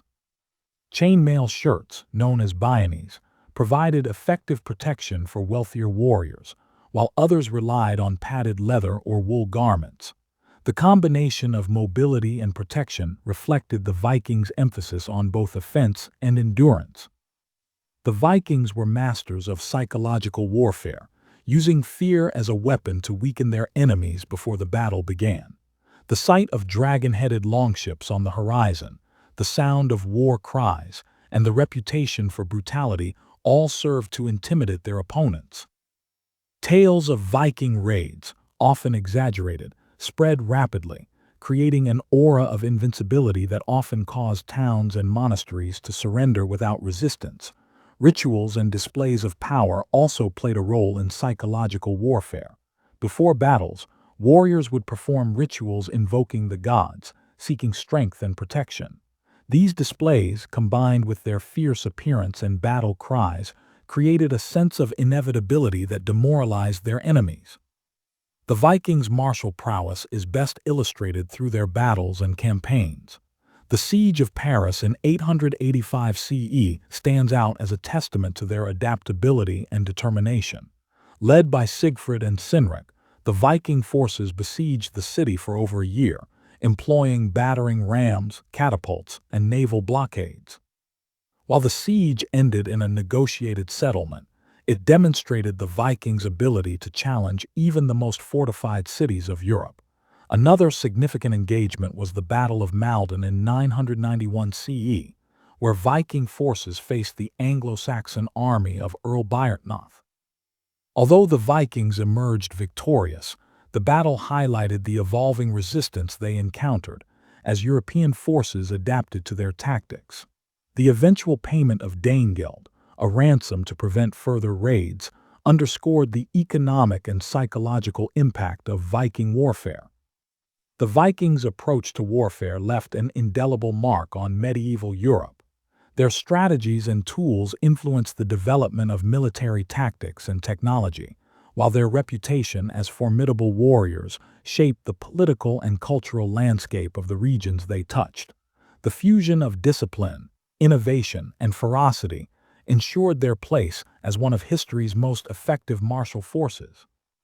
As we move to the next chapter, we will shift our focus from the battlefield to the broader social fabric of Viking society, exploring the roles and influence of Viking women. This transition highlights the complexity of Norse culture, where power and agency extended beyond the realm of warfare. In the annals of Viking history, the tales of legendary warriors and daring explorers often overshadow the equally compelling stories of Viking women. Yet, these women were integral to Norse society, wielding influence in the domestic sphere, in commerce, and at times on the battlefield. The role of Viking women was far more complex than the stereotypes of meek wives or mythical shield maidens suggest. They were landowners, traders, political influencers, and as recent archaeological discoveries reveal, even warriors. This chapter delves into the multifaceted lives of Viking women, exploring their power and influence and highlighting how their roles helped shape the legacy of the Viking Age. In Norse society, women enjoyed a degree of autonomy and rights that set them apart from their counterparts in many other contemporary cultures. They could inherit land, initiate divorce, and manage households, all of which placed them in significant positions of power within their communities. This autonomy stemmed from the practicalities of Viking life. With men often away on raids or trading expeditions, women assumed critical responsibilities in maintaining the economic and social stability of their settlements. Marriage was a central institution in Norse society, often arranged to forge alliances or secure wealth. However, women were not passive participants in these unions. Historical texts and sagas suggest that they could negotiate the terms of their marriages and, in cases of dissatisfaction, seek legal separation. Divorce, far from being taboo, was an accepted practice, with women retaining their dowries and any property brought into the marriage. The economic contributions of Viking women were substantial. As landowners, they managed farms and oversaw agricultural production, ensuring the sustenance of their households and communities. These responsibilities required both managerial skills and practical knowledge, as women coordinated planting, harvesting, and livestock care. Women were also active participants in trade. Archaeological evidence from trading hubs like Birka and Hedeby reveals the presence of women as merchants and artisans. They produced and traded textiles, a highly valued commodity in the Viking economy, and managed stalls in bustling marketplaces. Grave goods such as scales and weights found in women's burials further underscore their roles as traders and economic agents. Norse mythology is replete with powerful female figures who reflect the cultural significance of women in Viking society. Goddesses like Freyja, associated with love, fertility, and war, and Skadi, a huntress and protector of the wilderness, embody the dualities of strength and nurturing that characterized Norse views of womanhood. The sagas and Eddic poetry often feature women as central figures, influencing the course of events through their wisdom, cunning, or bravery. Women like Gudrid Thorbjarnardóttir, a historical figure who appears in the Vinland sagas, exemplify the adventurous spirit of Viking women. Gudrid's travels from Iceland to Greenland and North America, and later to Rome, highlight the far-reaching impact women could have in Viking society. The notion of Viking women as warriors has long been a subject of debate among historians and archaeologists. Recent discoveries, however, have shed new light on this topic. The most compelling evidence comes from a burial site in Birka, Sweden, where the grave of a high-ranking warrior was found to contain weapons, armor, and gaming pieces indicative of strategic knowledge. DNA analysis revealed that the individual buried there was female, challenging traditional assumptions about gender roles in Viking warfare. While the Birka grave is the most famous example, it is not an isolated case. Other archaeological findings, including weapons buried with women and depictions of armed females in Norse art, suggest that women may have participated in combat more frequently than previously thought. These discoveries invite a reevaluation of the role of women in Viking military activities, highlighting their potential as both defenders and aggressors. Beyond their economic and martial contributions, Viking women wielded significant social influence. They were the keepers of family histories and traditions, preserving the oral narratives that form the backbone of Norse cultural identity.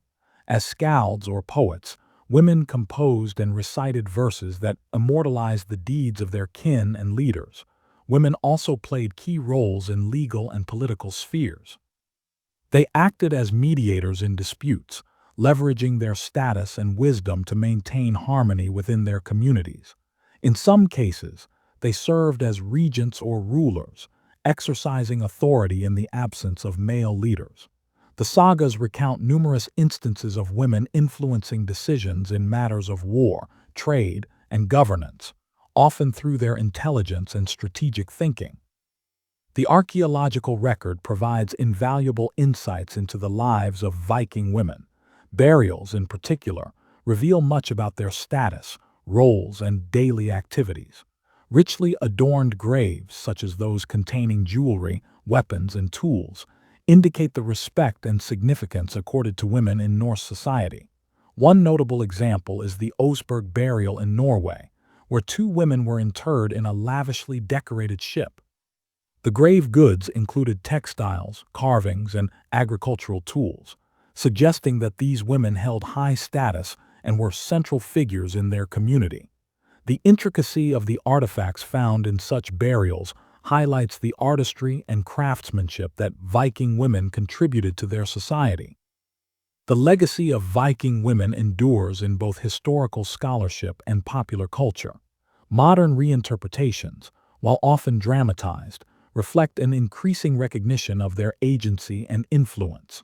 The stories of women like Gudrid, the Birka warrior, and the figures celebrated in Norse mythology continue to inspire discussions about gender roles, equality, and the complexities of Viking society. As we move to the next chapter, the focus shifts to the broader social structures of Norse society, examining the interplay between governance, law, and cultural identity. This exploration will further illuminate the intricate tapestry of the Viking world and the roles of its diverse members. The Viking spiritual landscape was as dynamic and far-reaching as their seafaring exploits.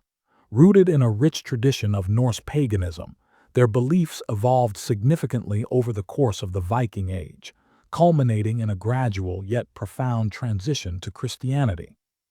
This chapter explores the complexities of Viking religious practices, from their pagan rituals and deities to the eventual adoption of Christianity. It examines the hybridization of traditions that emerged during this transformative period and highlights how these religious shifts influence governance and cultural identity. At the heart of Norse paganism was a pantheon of gods and goddesses who governed the cosmos, each embodying distinct aspects of nature, war, wisdom, and life. Central to this belief system was Yggdrasil, the world tree, which connected the 9 realms. The gods of Asgard, led by Odin, Thor, and Freyja, were venerated for their power, wisdom, and protection. The rituals of Norse paganism were deeply tied to the rhythms of the natural world. Seasonal festivals such as Yule and Midsummer celebrated the cycles of life and death, ensuring harmony with the environment. Sacrifices or blots were central to these rituals, involving offerings of animals, food, or valuables to the gods.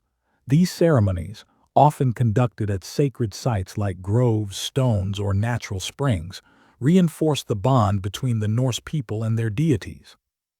Unlike centralized places of worship in other cultures, Norse sacred spaces were decentralized and often integrated into the natural landscape. Archaeological evidence points to the use of hergr, simple stone altars, and hof, wooden temples, as focal points for religious practices.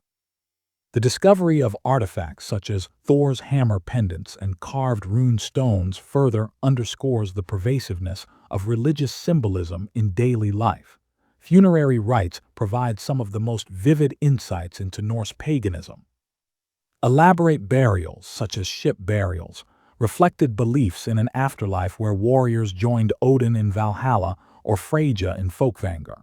Grave goods, including weapons, jewelry, and tools, were meant to equip the deceased for their journey, illustrating a deep connection between material culture and spiritual beliefs.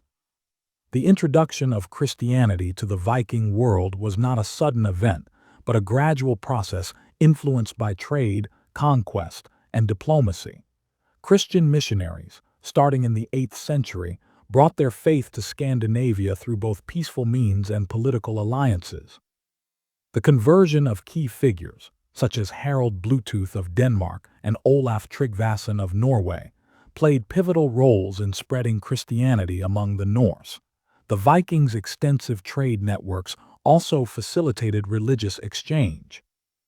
Encounters with Christian traders and settlers in Europe exposed the Norse to new religious ideas, while interactions with the Byzantine Empire introduced them to Eastern Christian traditions. The process of Christianization was further accelerated by political pressures, as rulers recognized the benefits of aligning with powerful Christian states. The transition from paganism to Christianity was not marked by abrupt abandonment, but rather by a blending of traditions. Many Norse rituals and symbols were adapted into Christian practices, creating a unique hybrid culture. For example, rune stones featuring Christian crosses alongside traditional Norse motifs illustrate the coexistence of these belief systems. Festivals such as Yule were reinterpreted within a Christian framework, merging pagan customs with the celebration of Christmas. The practice of venerating saints and holy relics paralleled earlier traditions of honoring ancestors and gods, easing the cultural shift. This syncretism allowed the Norse to preserve aspects of their heritage while embracing the new faith. The adoption of Christianity had profound implications for governance in the Viking world. Christianization introduced written laws and centralized authority, aligning with the administrative needs of emerging kingdoms. The church became a unifying institution, providing moral guidance and legitimizing rulers who claimed divine sanction. The construction of churches and monasteries also marked a shift in the social and economic landscape. These institutions became centers of education, literacy, and artistic production, fostering cultural development. The influence of Christianity extended to legal practices, as seen in the integration of ecclesiastical law into traditional legal systems. Despite its eventual dominance, the spread of Christianity faced resistance from certain segments of Norse society. Pagan chieftains, who derived power from their roles as religious leaders, often resisted conversion to maintain their influence. This resistance is reflected in the sagas, which recount conflicts between pagans and Christians during this transitional period. However, the adaptability of Norse culture allowed for the integration of Christian practices without entirely discarding pagan traditions.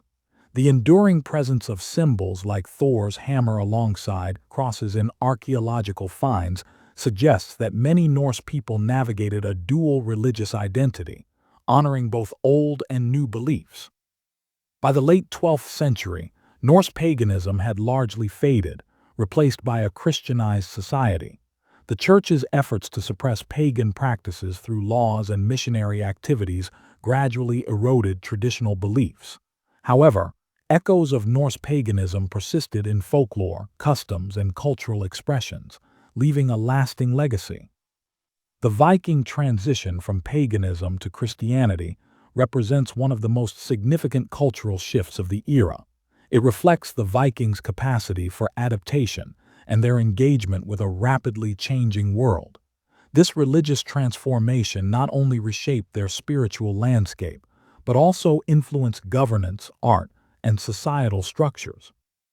As we move to the next chapter, the focus will turn to the legal systems and governance of Viking society, examining how these frameworks balance tradition and innovation to maintain order and cohesion. While the Vikings are often remembered for their raids and seafaring exploits, their society was underpinned by a sophisticated system of laws and governance. These systems were deeply rooted in their cultural values and adapted to meet the needs of their dynamic and often decentralized communities. In a world without centralized state mechanisms, the Vikings developed legal frameworks that balanced justice with communal harmony, ensuring stability and resilience. This chapter delves into the intricacies of Viking legal systems and governance, exploring their unique practices and how these principles influence their interactions abroad. Viking law was primarily oral, passed down through generations and enforced by assemblies known as things. These gatherings were integral to Norse society, serving as both judicial and legislative bodies. Held in open-air settings, often at natural landmarks or sacred sites, things were attended by free men of the community who had the right to voice opinions and participate in decision-making. The legal principles upheld in these assemblies were rooted in the concept of honor and the maintenance of social harmony. The idea of lurg, or law, was not merely a set of rules but a shared understanding of what was necessary for communal survival. Violations of the law were seen as disruptions to the delicate balance of society and were addressed with the aim of restoring order. Central to the functioning of the thing was the law speaker, an individual chosen for their knowledge of the law and oratory skills. The law speaker recited the laws from memory, ensuring their continuity and accuracy. This role required not only a deep understanding of legal traditions, but also the ability to mediate disputes and guide the assembly toward consensus. The law speaker's role was pivotal in maintaining the oral tradition of Viking law. They were responsible for preserving the collective memory of the community, often serving as both a legal authority and a custodian of cultural values. Their position was one of great respect, reflecting the importance of law in Viking society. The Viking approach to justice emphasized restitution over punishment. Instead of imprisoning offenders, the focus was on compensating victims and restoring social balance. This was achieved through a system of fines, known as wergild or man price, which varied depending on the status of the victim and the severity of the offense. For instance, the wergild for a chieftain was significantly higher than that for a commoner, reflecting their greater societal value. In cases where disputes could not be resolved through compensation, more dramatic methods were employed. The ordeal by fire, a practice wherein individuals proved their innocence by enduring physical trials, was one such method. While seemingly harsh, these ordeals were seen as divine judgment, invoking the gods' intervention to determine guilt or innocence. The Vikings also relied on mediation and negotiation to resolve conflicts.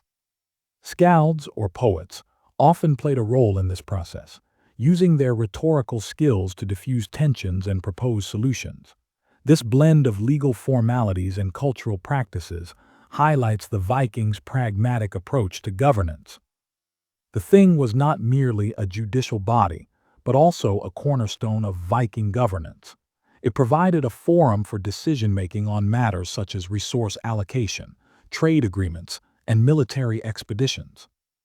Chieftains and local leaders often presided over these assemblies, leveraging their influence to guide outcomes while remaining accountable to the community. Regional and national assemblies, such as the Althing in Iceland, exemplified the Vikings' ability to scale their governance structures to larger populations. These assemblies brought together representatives from various regions, fostering cooperation and unity. The Althing, established around 930 CE, is one of the oldest parliamentary institutions in the world and remains a testament to the Vikings' innovative governance. The Vikings' legal principles and governance structures influenced their interactions with other cultures. In regions where they established settlements, such as the Danelaw in England, They implemented legal systems that blended Norse and local traditions. The Danelaw regions were governed by a combination of Viking and Anglo-Saxon laws, reflecting a pragmatic approach to coexistence. Diplomacy was another area where Viking governance excelled. Treaties and alliances were often sealed through negotiations conducted with the same emphasis on fairness and reciprocity that characterized their legal practices. These agreements were formalized through oaths, a sacred act in Norse culture, ensuring their binding nature. Viking law was notable for its recognition of women's rights, particularly in comparison to other medieval societies. Women could own property, initiate divorce, and participate in legal proceedings. They played active roles in the thing, often influencing decisions indirectly through their relationships and alliances. This legal empowerment contributed to the broader social agency of Viking women, as discussed in the previous chapter. The governance structures and legal principles developed by the Vikings left an enduring legacy. Their emphasis on communal decision-making and accountability influenced the development of democratic traditions in regions such as Iceland and the Isle of Man. The oral tradition of Viking law also contributed to the preservation of Norse cultural identity, ensuring its transmission through generations.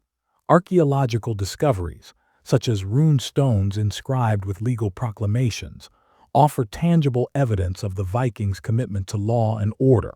These artifacts, alongside historical texts, provide valuable insights into how the Vikings balanced tradition and innovation in their governance.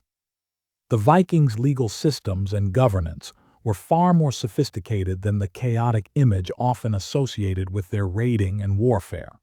Their ability to maintain order and resolve conflicts through assemblies, restitution, and mediation reflects a deep understanding of the importance of social cohesion.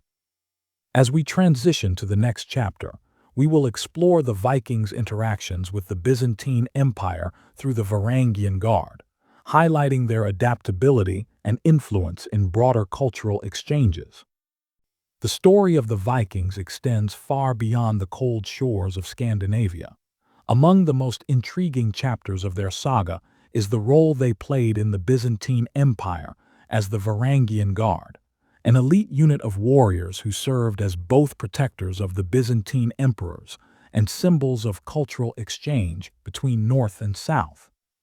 This chapter explores how Norsemen came to hold such a prestigious position in one of history's most sophisticated empires, their influence on Byzantine military strategies, and the enduring legacy of their service.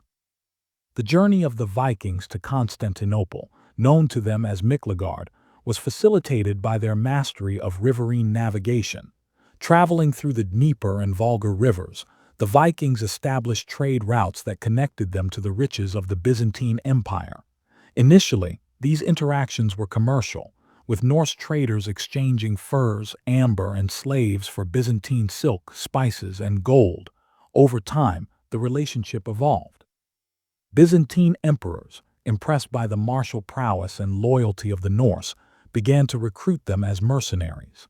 The first significant mention of Norse warriors in Byzantine service dates to the late 10th century during the reign of Emperor Basil Roman II.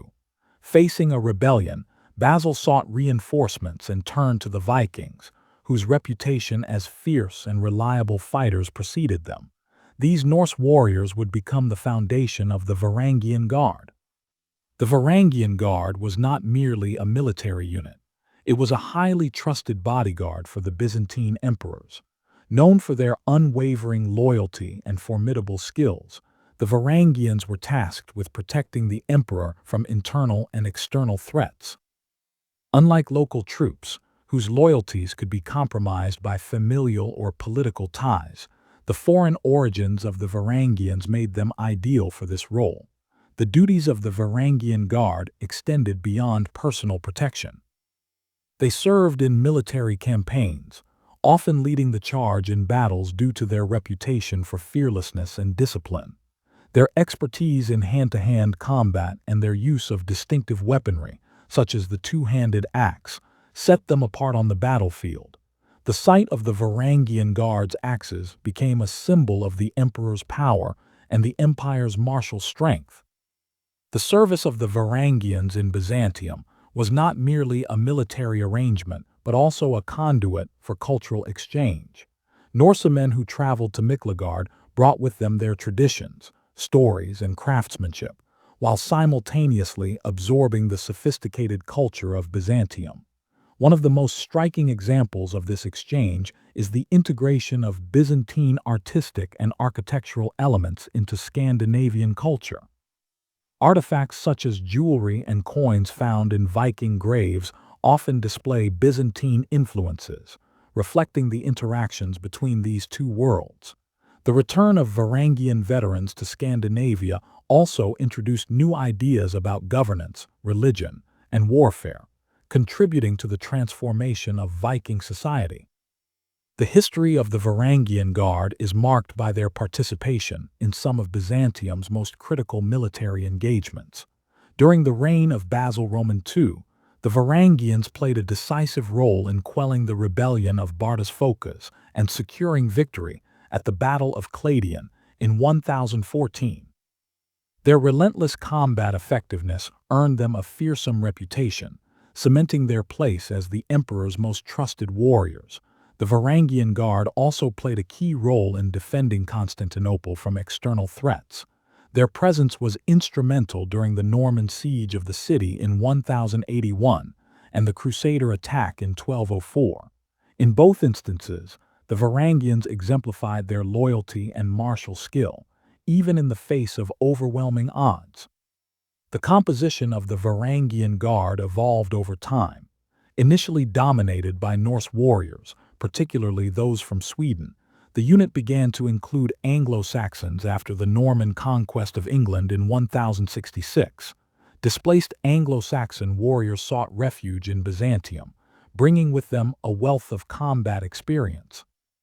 This blending of Norse and Anglo-Saxon elements further enriched the character of the Varangian Guard. Recruitment into the Guard was highly selective, emphasizing physical strength, combat prowess, and loyalty. Members were often rewarded handsomely, with access to wealth and privileges that were unavailable to regular soldiers. Many Varangians amassed significant fortunes during their service, enabling them to return to their homelands as wealthy and influential figures. The fortunes of the Varangian Guard were closely tied to those of the Byzantine Empire. As the empire's power waned in the later Middle Ages, so too did the prominence of the Varangians. The Fourth Crusade in 1204 marked a turning point, as the Crusaders' sacking of Constantinople weakened the empire irreparably. The Varangian Guard continued to exist in diminished form, but their role and influence were greatly reduced. By the 14th century, the Varangian Guard had largely faded from prominence, replaced by other mercenary forces and the shifting dynamics of Byzantine military structure. However, their legacy endured, both in the sagas and historical records that celebrated their exploits and in the cultural artifacts that bore traces of their Byzantine experience. The Varangian Guard stands as a testament to the adaptability and reach of the Vikings. Their service in Byzantium highlights the complexities of Viking identity, showing them not merely as raiders or settlers, but as integral players in the geopolitics of the medieval world. The cultural exchanges facilitated by their presence in Byzantium left lasting impressions on both Norse and Byzantine societies. The Vikings, though often thought of as a monolithic group, exhibited remarkable adaptability and diversity in their practices, depending on the regions they occupied or influenced.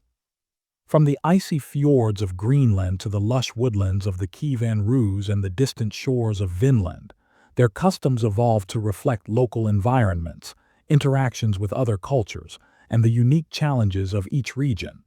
This chapter explores these regional variations across key aspects of Viking life: religion, art, medicine, and daily practices.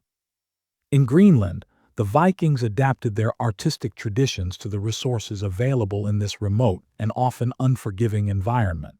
While Scandinavian motifs like the gripping beast and interlacing designs persisted, they were often carved into walrus ivory, soapstone, or driftwood rather than the more abundant timber of Scandinavia. Artifacts from Greenlandic sites, such as combs and tools decorated with intricate patterns, highlight how Norse artistic sensibilities remained vibrant despite material limitations. Religious practices in Greenland displayed both continuity with Norse pagan traditions and adaptation to the new landscape. Archaeological findings, such as small figurines and amulets, suggest that Thor and Freyr remained popular deities, invoked for protection and fertility in this marginal environment. Christianity, however, left an indelible mark, as evidenced by the ruins of H. Valsey Church, one of the best preserved Norse Christian sites in the North Atlantic. Greenlanders likely blended Christian and pagan traditions, maintaining older rituals while adopting new Christian practices for community cohesion. The scarcity of medicinal plants in Greenland necessitated innovative approaches to healing. Seal blubber and animal fat were likely used as salves for wounds, while imported herbs from Scandinavia were precious commodities. Archaeological evidence suggests that Greenlandic Norse relied heavily on hunting and diet-based remedies, using nutrient-rich foods like seal meat and fish to combat ailments linked to the harsh climate, such as scurvy. The Viking settlers in Vinland, modern-day Newfoundland, faced a rich but unfamiliar environment that influenced their artistic expression. Timber was plentiful, and Norse woodworking flourished, evidenced by ship repair facilities and wooden artifacts found at Elant's Ox Meadows. Contact with indigenous peoples may have introduced new designs or influenced the tools and techniques used, though evidence remained sparse. In Vinland, the Norse settlers likely maintained pagan practices, as the settlement at Elant's Ox Meadows predates the widespread Christianization of Scandinavia.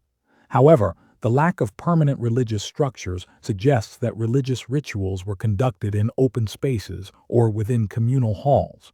Seasonal festivals, particularly those tied to the harvest or maritime success, would have held special significance in this new land of abundance and uncertainty. The abundance of natural resources in Vinland provided opportunities for medicinal experimentation. Wild berries, including cranberries and blueberries, might have been used to treat infections or scurvy due to their high vitamin C content. Native flora could have supplemented traditional Norse remedies, though the extent of knowledge exchange with indigenous peoples remains unclear.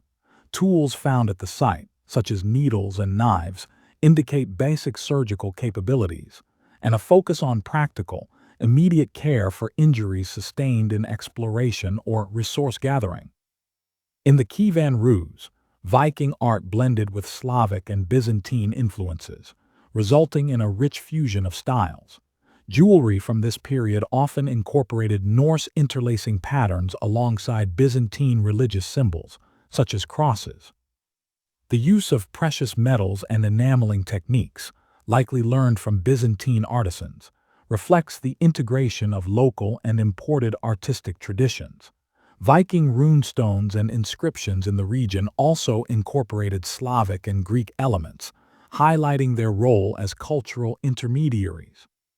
The Norse settlers in the Kievan Rus were instrumental in the region's eventual Christianization. While early Varangians likely adhered to Norse paganism, their interactions with the Orthodox Christian Byzantine Empire introduced new religious ideas. By the time of Prince Vladimir's conversion to Christianity in 988 CE, many Norse traditions had been absorbed into the emerging Orthodox Christian practices of the Rus. This blending is evident in burial practices, where pagan grave goods are sometimes found alongside Christian symbols. The trade routes of the Kievan Rus brought access to a wide array of medical knowledge and resources.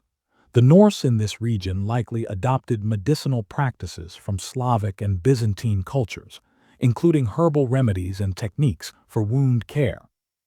The availability of silk and other fine materials facilitated the development of more advanced bandaging methods, while Byzantine medical texts, transmitted via trade, may have influenced their understanding of anatomy and treatments. The regional variations in Viking practices underscore their adaptability and resourcefulness. Whether thriving on the edges of the Arctic, navigating the woodlands of Vinland, or integrating into the cosmopolitan Kievan Rus, the Norse demonstrated an uncanny ability to blend tradition with innovation. These regional adaptations not only highlight the diversity of Viking culture, but also reveal their enduring legacy as a people who thrived in diverse and challenging environments. As we transition to the next chapter, we will explore the artistic legacy of the Vikings, delving into their craftsmanship and design. This exploration will further illustrate how the Vikings balanced functionality with beauty, creating artifacts that continue to captivate and inspire. The Viking Age was not only an era of exploration and conquest, but also a time of extraordinary artistic achievement. The Vikings possessed a unique ability to blend functionality with beauty, creating artifacts that were as practical as they were aesthetically striking. From intricately carved jewelry to imposing ship designs, their artistic legacy reflects a culture that valued symbolism, craftsmanship, and innovation. This chapter delves into the artistic achievements of the Vikings, exploring their craftsmanship, the use of symbolic motifs such as the gripping beast design, and the cultural exchanges that enriched their artistic traditions.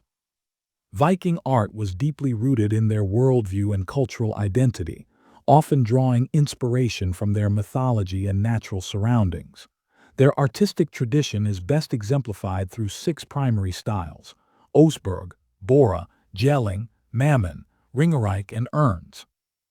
Each style represents an evolution of motifs and techniques, reflecting changes in Viking society and their interactions with other cultures.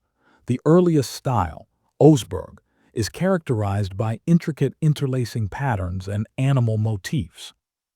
This style, named after the Osberg ship burial, reveals the Vikings' ability to merge form and function, as seen in the ship's ornately carved prow. Subsequent styles, such as Bora and Jelling, introduced more complex patterns and a greater emphasis on symmetry, illustrating the growing sophistication of Viking artistry. The Vikings applied their artistic sensibilities to everyday objects, transforming the mundane into works of art. Tools, weapons, and household items were often decorated with carvings and metal inlays, demonstrating a commitment to beauty even in practicality. Axes and swords were not merely tools of war but symbols of status, often adorned with intricate designs and inscriptions. Jewelry was another significant aspect of Viking artistry. Brooches, arm rings, and necklaces served both as decorative items and indicators of social status. The use of silver and gold, often combined with techniques like filigree and granulation, resulted in pieces that were both visually stunning and culturally significant. Many of these items also held symbolic meanings, invoking protection or prosperity through their designs. Viking art was rich in symbolism, often reflecting their mythology and beliefs. The gripping beast motif, a recurring theme in Viking design, is one of the most iconic examples. This motif depicts an animal, often a dragon or serpent, gripping itself or another element in the design. Found on wood carvings, metalwork, and rune stones, the gripping beast symbolized strength, protection, and the interconnectedness of the Norse cosmos. Other symbolic elements included depictions of gods and mythical creatures. Thor's hammer, Mjolnir, was a common motif, representing protection and the power to overcome chaos. Valkyries, ravens, and wolves also featured prominently, each carrying specific associations with Norse mythology and the afterlife. These symbols were not merely decorative, but served as talismans and expressions of cultural identity. The Vikings' artistic achievements were underpinned by their mastery of materials and techniques. Wood, a readily available resource in Scandinavia, was the medium for many of their creations. The Osberg ship, with its elaborately carved prow and detailed woodwork, stands as a testament to their woodworking skills. Metalwork was another area where the Vikings excelled. They employed techniques such as repousse, casting, and filigree to create detailed ornaments and weaponry. The use of bronze, silver, and gold allowed for a range of textures and finishes, enhancing the visual impact of their designs. Viking artisans were also adept at working with bone, amber, and glass, creating intricate beads and inlays that added color and variety to their works. The Vikings' extensive trade networks and interactions with other cultures enriched their artistic traditions. Byzantine and Islamic influences are evident in Viking artifacts, particularly in the use of geometric patterns and exotic materials. For example, silver coins from the Abbasid Caliphate, often repurposed into jewelry, reflect the Vikings' exposure to Eastern aesthetics. Similarly, interactions with the Celts and Anglo-Saxons introduced new motifs and techniques into Viking art. The blending of these influences is particularly apparent in the Mammon and Ringreich styles, which feature elaborate interlacing patterns and vegetal motifs reminiscent of Celtic designs. These artistic exchanges highlight the Vikings' adaptability and openness to innovation. Viking artistry extended to monumental works, with rune stones serving as some of the most enduring examples. These stones, often erected to commemorate the dead or mark significant events, combined inscriptions with intricate carvings. The designs on rune stones, such as those in the Jelling complex, are masterpieces of composition and symbolism, blending text and imagery to convey messages of power and legacy. Ships were another canvas for Viking artistry. The construction and decoration of ships like the Oseberg and Gokstad vessels demonstrate the Vikings' ability to merge engineering and aesthetics. These ships were not only functional but also symbolic, representing the journey between worlds and the strength of the community. The artistic legacy of the Vikings continues to inspire and captivate. Their ability to harmonize functionality with beauty laid the groundwork for Scandinavian design traditions that persist to this day. The intricate patterns and bold symbolism of Viking art resonate in modern jewelry, furniture, and graphic design, reflecting a timeless appreciation for their craftsmanship. The artifacts left behind by the Vikings also serve as invaluable cultural records, offering insights into their beliefs, social structures, and interactions with the wider world. From the smallest brooch to the grandest ship, each piece tells a story of a people who found beauty in every aspect of life. As we transition to the next chapter, the focus shifts to the literary achievements of the Vikings, exploring how their sagas and poetry preserved the history and values of their society. This exploration will reveal the depth and complexity of Viking storytelling, further enriching our understanding of their world. The Vikings were not only warriors and explorers, but also masterful storytellers, weaving intricate tales that captured the essence of their culture, values, and history. Saga literature stands as one of the most remarkable legacies of the Viking Age, offering a window into the lives, aspirations, and challenges of the Norse people. These narratives, preserved through oral tradition and later transcribed, immortalized Viking deeds, celebrated their heroes, and chronicled the transformations that marked their era. This chapter explores the significance of saga literature, delves into lesser-known sagas like Cormac's Saga, and reflects on how these stories preserved history while shaping the cultural identity of the Norse world. Saga literature emerged from a rich tradition of oral storytelling, where skalds, poets, and storytellers recounted tales of gods, heroes, and ancestors around communal fires.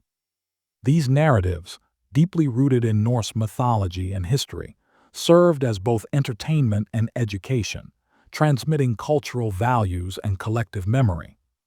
The sagas were eventually written down, primarily in Iceland, during the 13th and 14th centuries, preserving them for future generations.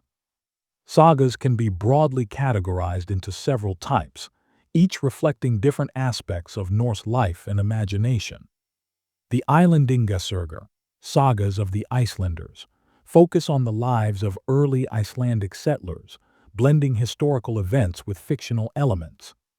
The Fornaldarsaga, legendary sagas, delve into mythical and heroic tales, while the Konungasaga, king sagas, recount the deeds of Norse rulers. Each type offers unique insights into the Viking worldview, from their reverence for ancestry to their fascination with destiny and honor. Central to many sagas is the figure of the hero, whose deeds and character exemplify the ideals of Viking society. These heroes were often portrayed as larger-than-life figures, embodying courage, loyalty, and resourcefulness.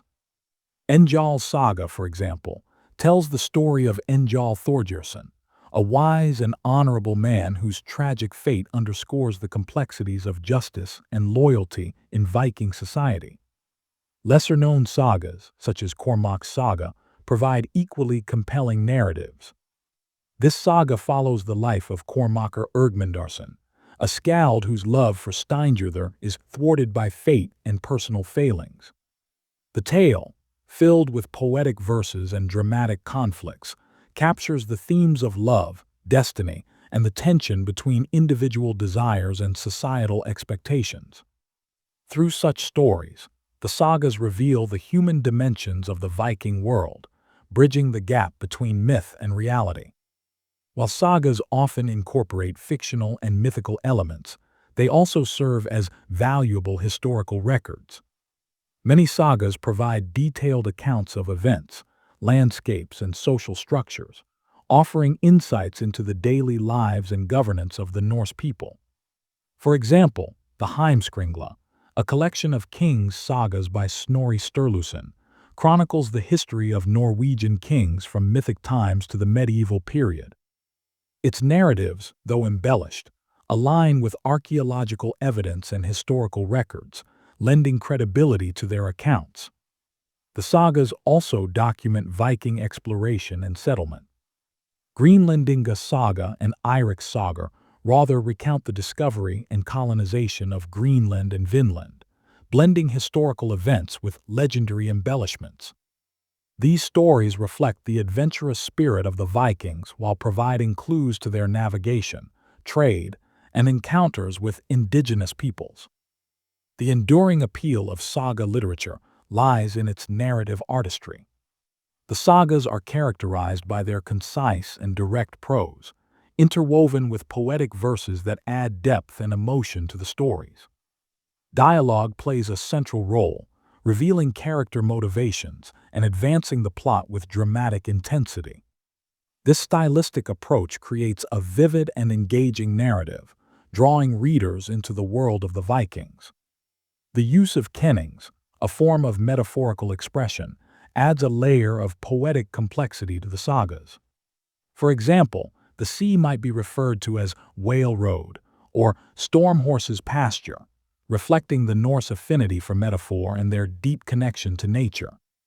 These linguistic flourishes enhance the saga's aesthetic appeal while enriching their cultural and symbolic significance.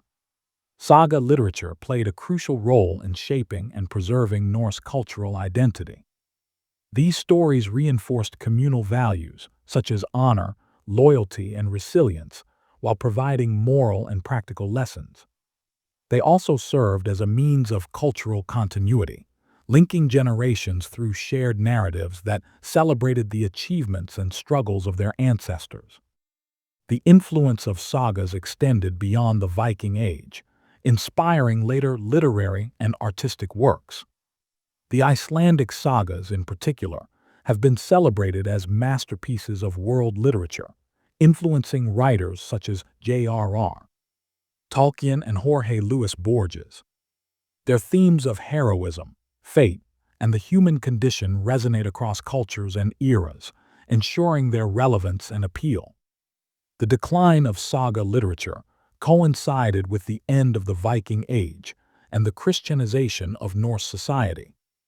As oral traditions gave way to written records, the emphasis shifted from heroic tales to religious and historical chronicles.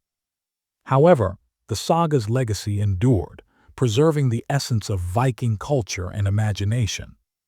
In modern times, the sagas have experienced a revival, celebrated for their literary and historical value. They continue to inspire scholars, artists, and enthusiasts, bridging the gap between the past and the present.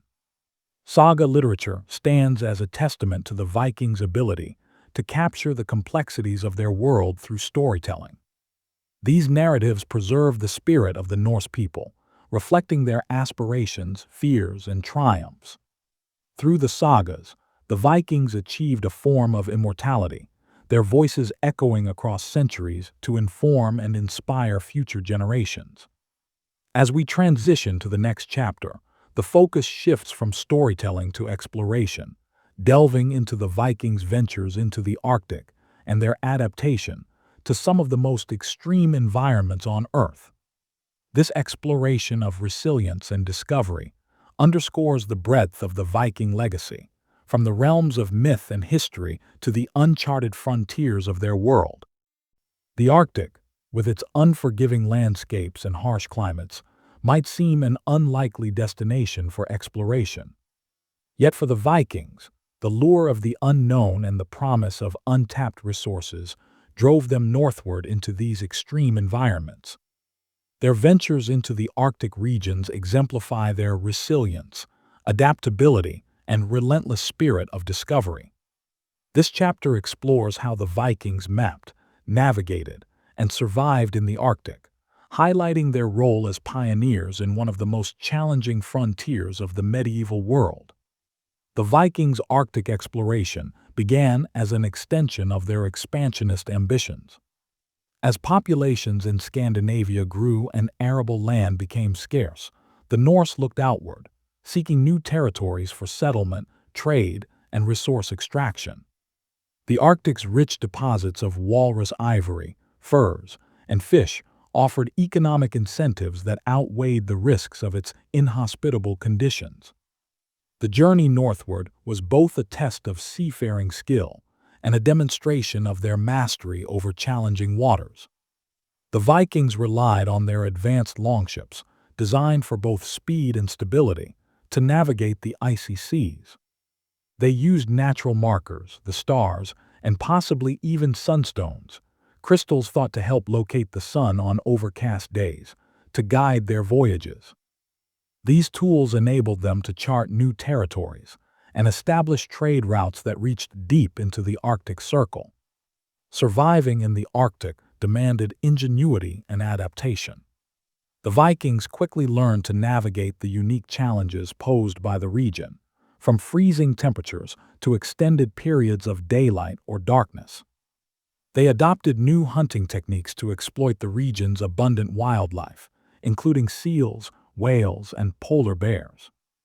Walrus ivory, in particular, became a highly prized commodity, fueling trade with Europe and beyond.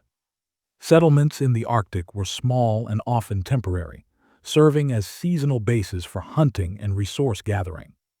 Archaeological evidence from sites such as the Norse settlement on Disko Bay in Greenland reveals the tools and techniques they employed to extract resources efficiently. The remains of hunting implements, storage pits, and simple dwellings paint a picture of resourcefulness and resilience. The Vikings' exploration of the Arctic was not merely opportunistic, but also systematic. They were among the first to chart these remote regions, leaving behind evidence of their presence in the form of artifacts and oral traditions.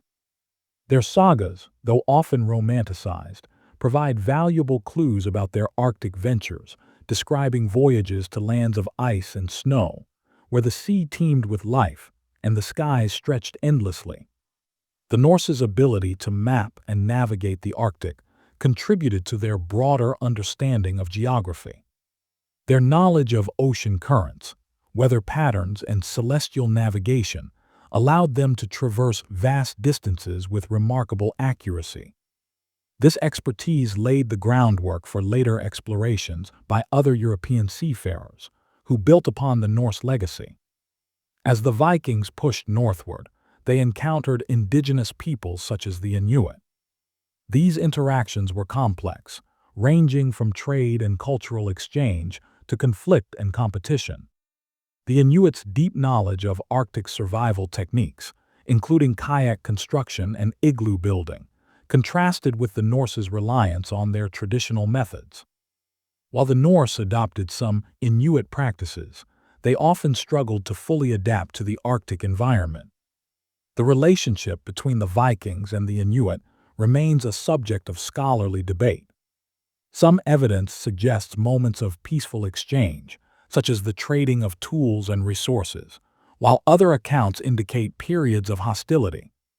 These interactions highlight the challenges of cross-cultural contact in extreme and resource-scarce environments. Despite their initial successes, the Vikings' Arctic endeavors eventually waned. The cooling climate of the Little Ice Age made survival in these regions increasingly difficult. Shorter growing seasons and harsher winters strained the Norse's agricultural base, while sea ice hampered navigation and trade. Economic factors also contributed to the decline. The demand for walrus ivory diminished as alternative sources of ivory became available, and the costs of Arctic ventures began to outweigh the benefits. Additionally, the isolation of Arctic settlements left them vulnerable to resource shortages and external threats. The abandonment of Norse settlements in Greenland during the 15th century marked the end of their Arctic presence. However, their legacy persisted in the knowledge and cultural exchanges they facilitated, as well as the artifacts and stories they left behind. The Vikings' Arctic exploration remains a testament to their adventurous spirit and adaptability. Their ventures into these harsh regions expanded the boundaries of the known world, connecting Europe to the Arctic and laying the foundations for future exploration. The Norse's ability to survive and thrive in such extreme conditions underscores their ingenuity and resilience. Artifacts from Viking Arctic settlements, including hunting tools, ship remains, and carved ivory, offer valuable insights into their way of life and the challenges they faced. These relics, combined with the sagas and other historical records, provide a rich tapestry of evidence that continues to inform our understanding of their Arctic achievements. As we transition to the next chapter, we will explore the decline of the Viking Age, examining the internal and external forces that brought an end to their dominance. This shift from expansion to reflection highlights the complexities of their legacy, from their contributions to exploration and culture to the challenges they faced in an ever-changing world. The Viking Age, a period marked by extraordinary exploration, conquest, and cultural innovation, came to an end as Europe entered a new era. From the late 11th century onward, the forces that had once propelled the Norse to prominence began to wane, leading to their gradual decline. Yet, this transformation was not abrupt, but a complex interplay of internal struggles, external pressures, and societal changes. This chapter explores the multifaceted reasons behind the decline of the Viking Age, shedding light on how these legendary seafarers transitioned from raiders and settlers to integrated members of the European medieval landscape.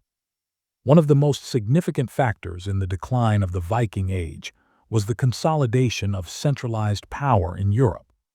During the height of Viking activity, much of Europe was fragmented into smaller kingdoms and principalities, unable to mount coordinated defenses against Norse incursions.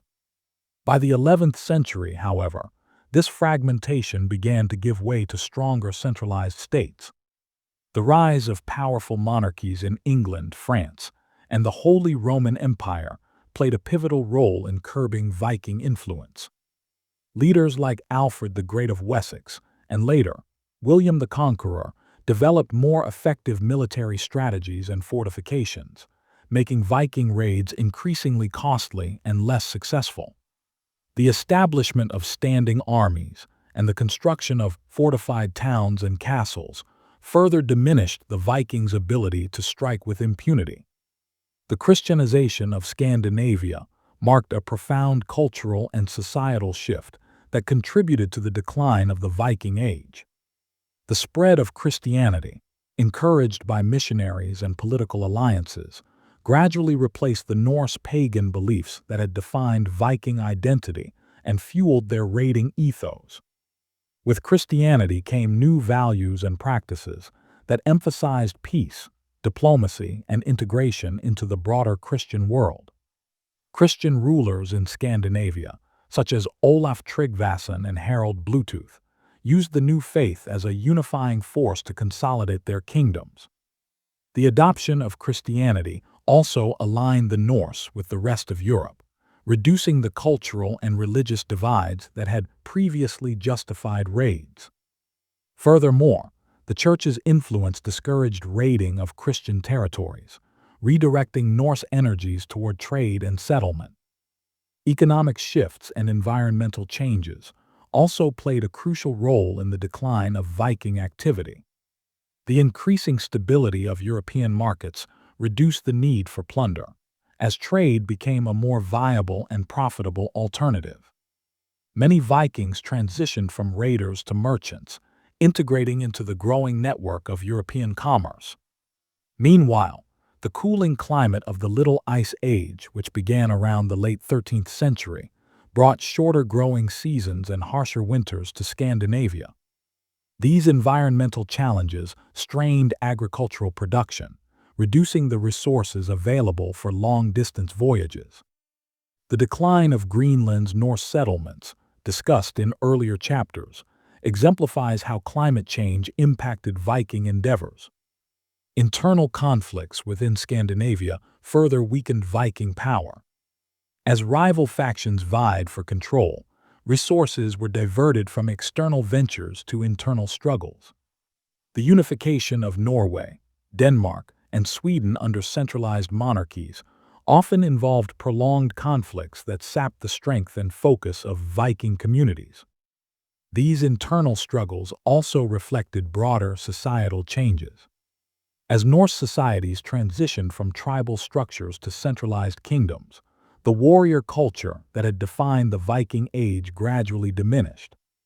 The once loose networks of chieftains and their warbands gave way to more hierarchical and regulated societies, where raiding played a less central role. The emergence of new powers on the European stage further constrained Viking influence. The rise of the Normans, themselves descendants of Vikings, marked a shift in the balance of power.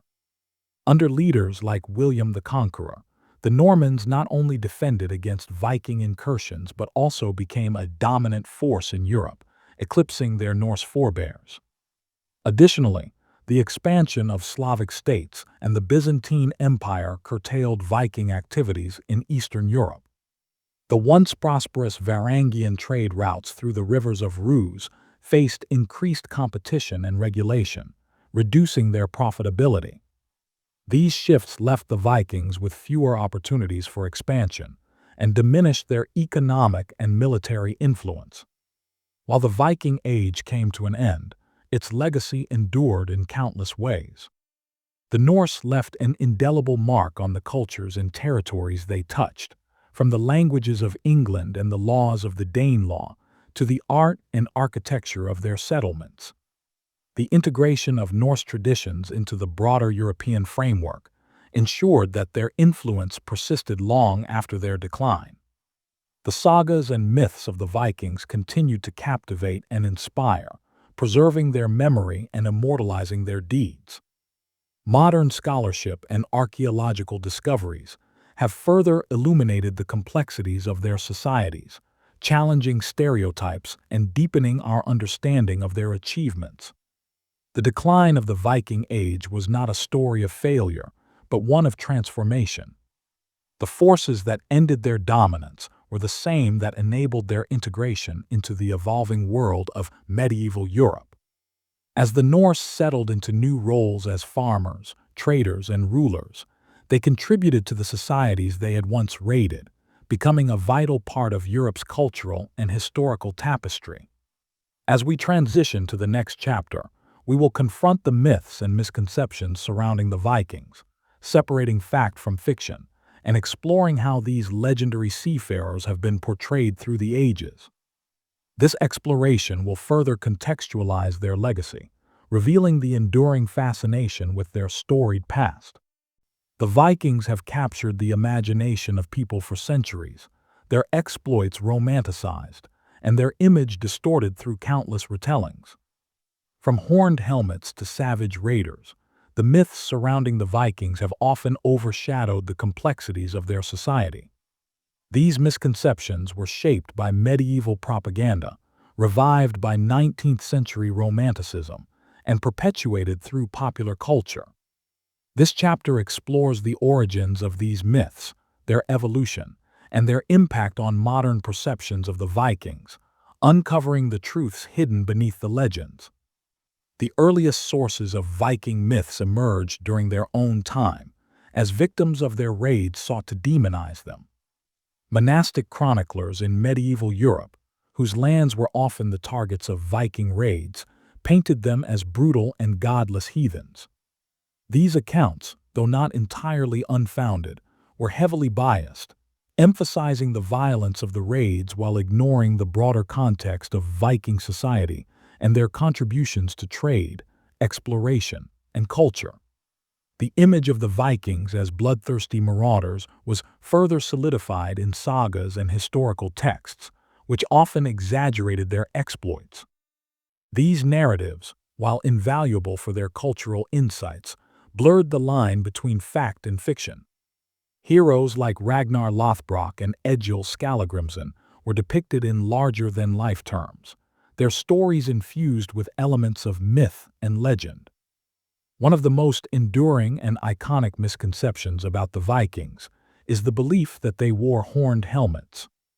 This image, while visually striking, has no basis in historical fact. Archaeological evidence reveals that Viking helmets were simple, functional, and designed for protection, lacking the elaborate horns often depicted in art and media. The origins of the horned helmet myth can be traced back to the 19th century, when romanticized depictions of the Vikings became popular in art, opera, and literature. The works of composers like Richard Wagner, whose operas featured Viking characters adorned with horned helmets, cemented this image in the popular imagination. Despite being historically inaccurate, the horned helmet became a symbol of the Vikings' supposed savagery and barbarism. The portrayal of Vikings as savage raiders has overshadowed their roles as traders, settlers, and cultural intermediaries. While raids were a significant aspect of Viking activity, they represented only one facet of their society. The Vikings were also skilled navigators, craftsmen, and diplomats who established trade networks spanning Europe, Asia, and the Middle East. The stereotype of the Viking raider was perpetuated by medieval chroniclers and later reinforced by nationalist movements in the 19th century. These movements sought to depict the Vikings as symbols of martial strength and independence, emphasizing their warrior ethos while downplaying their cultural achievements. This one-dimensional portrayal ignored the complexities of Viking society, reducing them to caricatures of violence and chaos. In contrast to the savage raider stereotype, the 19th century also gave rise to the idea of the Viking as a noble savage, a heroic and free-spirited figure embodying the virtues of courage, honor, and independence. This romanticized image was particularly popular in Scandinavia, where it became a symbol of national pride and cultural heritage. The noble savage myth was fueled by the rediscovery of Viking artifacts, such as the Oseberg ship, and the publication of translations of Old Norse sagas. These discoveries and texts inspired a renewed interest in Viking history, leading to an idealized vision of their society. While this myth highlighted the Vikings' cultural achievements, it often glossed over the darker aspects of their history, such as slavery and warfare.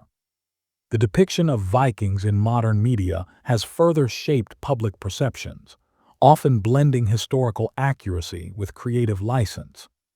Films, television shows, and video games have popularized the Vikings as both fierce warriors and complex characters, but these portrayals often prioritize drama over authenticity. The television series Vikings, for example, has been praised for its depiction of Viking society, but criticized for its historical inaccuracies. Similarly, video games like Assassin's Creed Valhalla have introduced Viking culture to a new audience, albeit through a fictionalized lens. While these portrayals have sparked interest in Viking history, they have also perpetuated certain myths and misconceptions. To understand the Vikings as they truly were, it is essential to separate fact from fiction. Archaeological discoveries, historical texts, and linguistic studies have provided a clearer picture of Viking society, challenging stereotypes and revealing their complexity. For instance, the Vikings' reputation as raiders belies their contributions to trade and exploration. They established settlements in Greenland, North America, and Russia, connecting disparate regions through their extensive networks. Their craftsmanship, as seen in their ships, jewelry, and weapons, reflects a sophisticated and resourceful society. Similarly, the idea of the Vikings as isolated from the rest of the world is contradicted by evidence of their interactions with diverse cultures. From the Byzantine Empire to the Islamic caliphates, the Vikings engaged in trade, diplomacy, and cultural exchange, leaving a lasting impact on the regions they touched. Despite the myths and misconceptions, the Vikings continue to captivate the imagination. Their stories, whether rooted in history or legend, resonate with themes of adventure, resilience, and the quest for knowledge. The enduring appeal of the Vikings lies in their ability to inspire, challenge, and intrigue, inviting us to explore the complexities of their world. As we transition to the next chapter, we will explore the Vikings' influence in the East, examining their role in shaping the Kievan Rus and their interactions with the Khazar Khaganate. This exploration of their eastern ventures highlights the breadth of their legacy, from the Atlantic to the heart of Eurasia.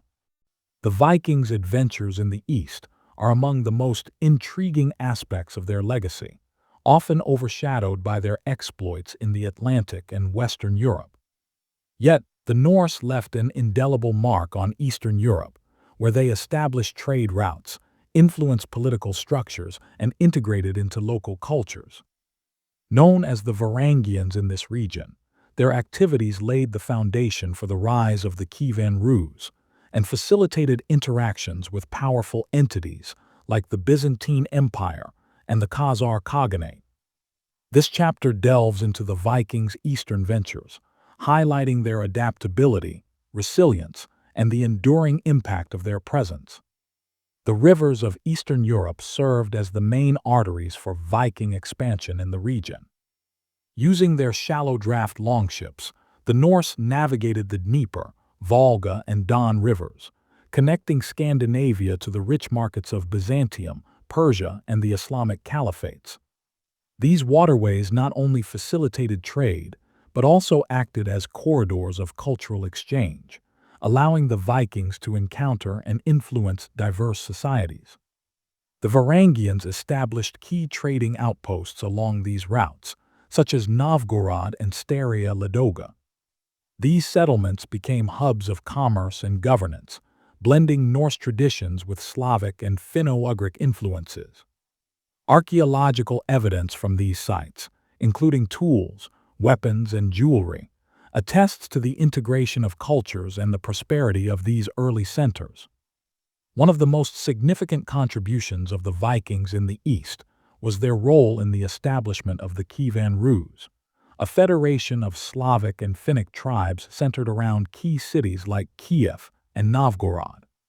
According to the Primary Chronicle, a key historical source, the local Slavs invited the Varangian chieftain Rurik to rule over them in the late 9th century, marking the beginning of the Rurikid dynasty. Under Varangian leadership, the Kievan Rus flourished as a powerful state, strategically positioned at the crossroads of major trade routes. The Norse influence extended to military organization, legal systems, and cultural practices. Viking warriors served as both protectors and enforcers, while Norse traders ensured the flow of goods and wealth through the region. The Kievan Rus's connections to Byzantium were particularly significant. Prince Vladimir's conversion to Christianity in 988 CE, a move that cemented ties with the Byzantine Empire, marked a turning point in the region's history. This alliance facilitated the spread of Orthodox Christianity and Byzantine cultural influences, blending with Norse and Slavic traditions to create a unique cultural synthesis. The Vikings' interactions with the Khazar Khaganate, a powerful and cosmopolitan state that controlled key trade routes between Europe and Asia, further illustrate their adaptability. The Khazars, known for their religious tolerance and economic prowess, often collaborated with the Varangians in trade and military ventures.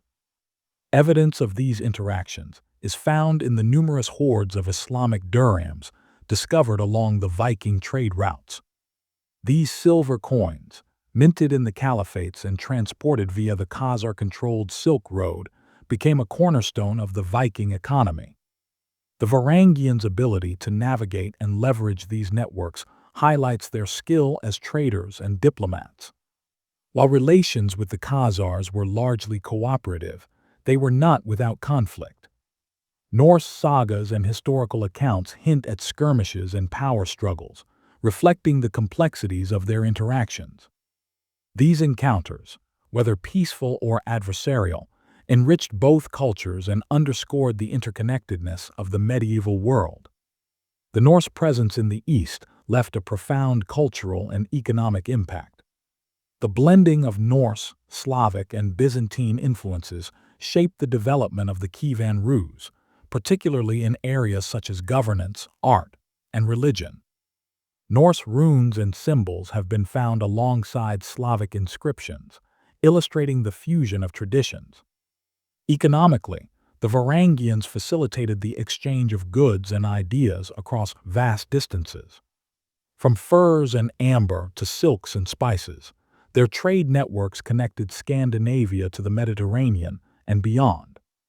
This flow of goods brought wealth and prestige to the Kievan Rus, elevating it as a key player in the medieval world. The decline of Viking influence in Eastern Europe was gradual, as the Varangians assimilated into local societies. By the 11th century, the Rurikid dynasty had firmly established itself as a Slavic ruling house, and Norse cultural elements became less distinct. The rise of new powers, such as the Mongol Empire, and the shifting dynamics of trade routes further diminished the Norse presence. However, the legacy of the Vikings in the East endured. The Rurikid dynasty, which traced its origins to the Varangians, continued to rule parts of Eastern Europe for centuries. The cultural and economic foundations laid by the Norse influenced the region's development long after their decline. The Vikings' ventures into Eastern Europe reveal a different facet of their character, one marked by adaptability, collaboration, and cultural exchange. Unlike the raiders of Western Europe, the Varangians of the East were builders and traders, shaping the regions they touched through innovation and integration. As we transition to the next chapter, the focus shifts to a more intimate aspect of Viking life, their approaches to health and healing. This exploration will uncover the hidden aspects of Viking medicine, shedding light on how they navigated the challenges of disease and injury in their era. In the collective imagination, the Vikings are often portrayed as fierce warriors and fearless seafarers, but their expertise extended beyond the battlefield and into the realm of healing. Viking medicine, a blend of practical knowledge, superstition, and ingenuity, reflects their adaptability and understanding of the human body and environment. While much of their medical knowledge has been gleaned from archaeological discoveries and historical texts, a closer examination reveals a complex approach to health and healing that was well suited to their challenging way of life.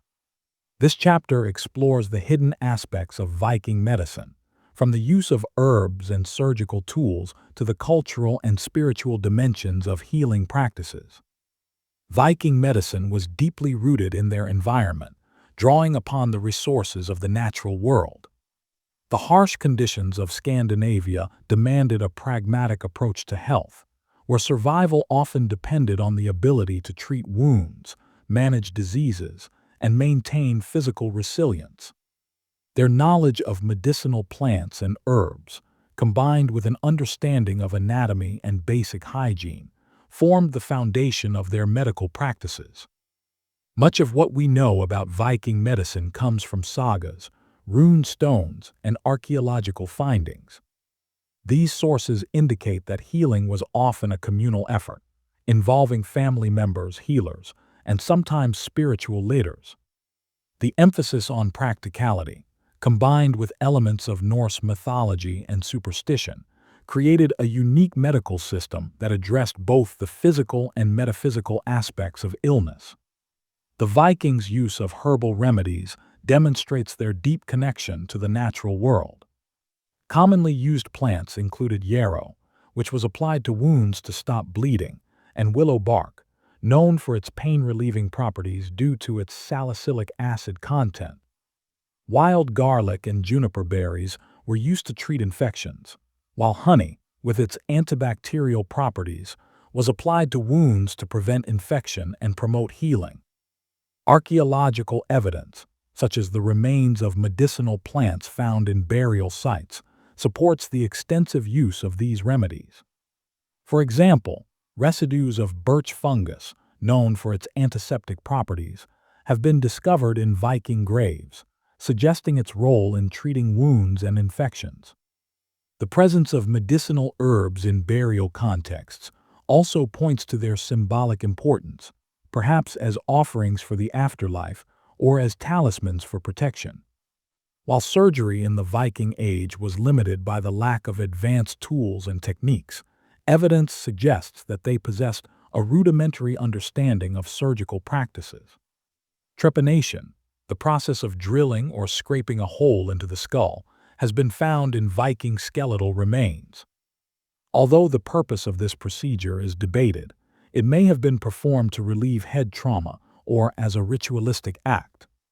The tools used in Viking medicine, such as knives, tweezers, and needles, were often multifunctional, serving both medical and everyday purposes. These implements, made of iron or bone, were carefully crafted and sometimes decorated, reflecting the dual importance of utility and symbolism. The discovery of these tools in graves, alongside other status symbols, suggests that healers held a respected position within Viking society.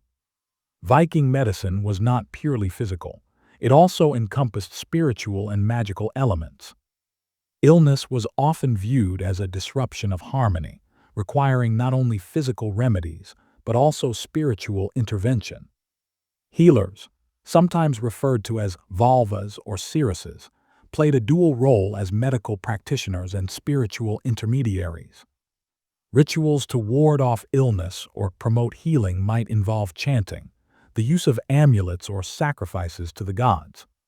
Thor, the protector of humanity, and Ire, a lesser-known goddess associated with healing, were often invoked in these practices. These rituals, steeped in Norse mythology, highlight the interconnectedness of health, spirituality, and the environment in Viking culture. The Vikings' seafaring lifestyle exposed them to a wide range of diseases and infections, from scurvy and dysentery to more serious epidemics. Their knowledge of hygiene and disease prevention was limited, yet they practiced measures that reflected an intuitive understanding of health. Bathing, for example, was a common practice among the Norse, contrasting with the stereotypes of uncleanliness often associated with them. The archaeological discovery of latrines and waste management systems in Viking settlements reveals an effort to maintain sanitary conditions. These practices, while rudimentary by modern standards, likely played a role in minimizing the spread of disease within their communities. Viking burial practices provide a wealth of information about their approach to health and medicine. Graves often contain tools, herbs, and other items associated with healing, suggesting that these practices were considered important in both life and death. The inclusion of these items may also reflect a belief in the continuity of life's challenges beyond death, requiring preparation for an afterlife where healing skills remained relevant. Skeletal remains have revealed evidence of healed fractures, surgical interventions, and the long-term effects of certain diseases, providing insight into the Vikings' medical challenges and their resilience. These findings underscore the importance of medical knowledge and their ability to survive in a harsh and unpredictable world. The Vikings' medical practices, though limited by the knowledge and resources of their time, reflect a culture that valued resilience, adaptability, and innovation. Their use of natural remedies, surgical tools, and spiritual practices highlights a holistic approach to health that balanced practicality with cultural and spiritual beliefs. Modern studies of Viking medicine offer not only a glimpse into their lives, but also lessons in the enduring relationship between humans and their environment. Their reliance on natural resources, combined with a pragmatic approach to health, continues to inspire interest and respect for their ingenuity. As we transition to the next chapter, we will explore the linguistic contributions of the Vikings, examining how their language influenced modern tongues and left an enduring mark on communication and culture.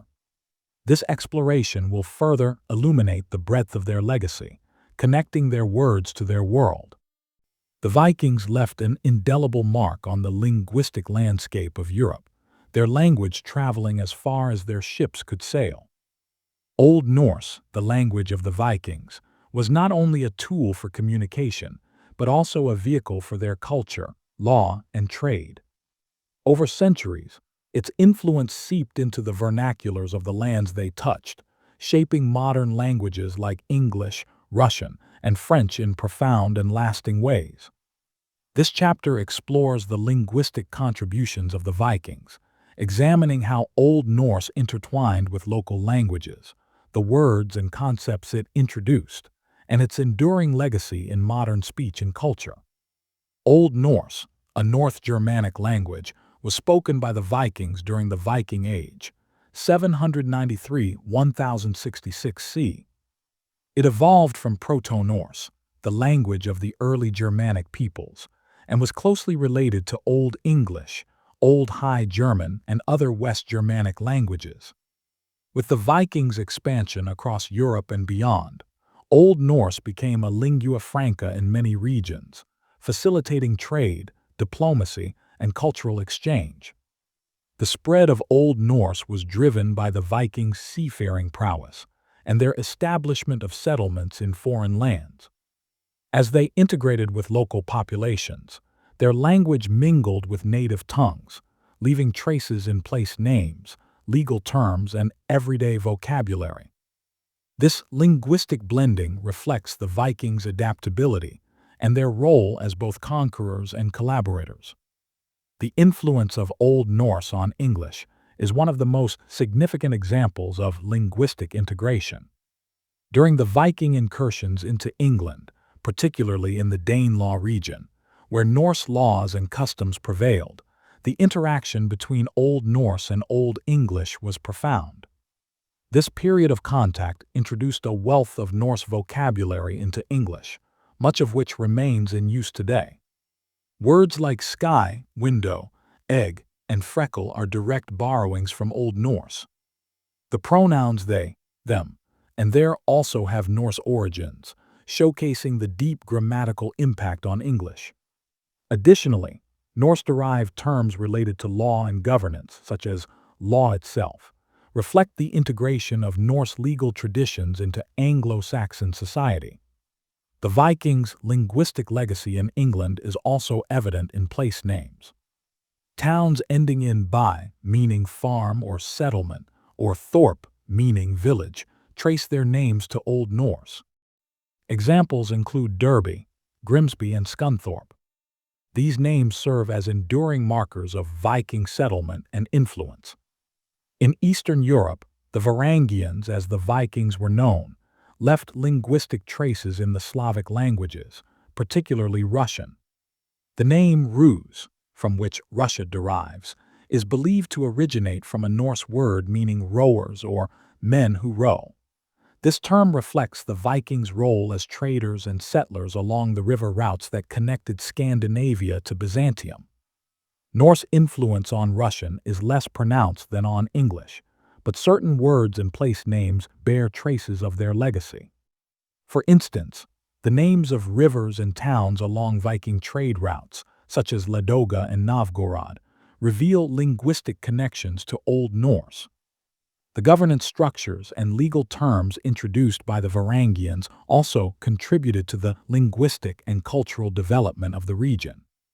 The Vikings' influence on the French language is most evident in Normandy, a region granted to the Viking leader Rollo in 911 CE as part of a treaty with King Charles, the Simple of France.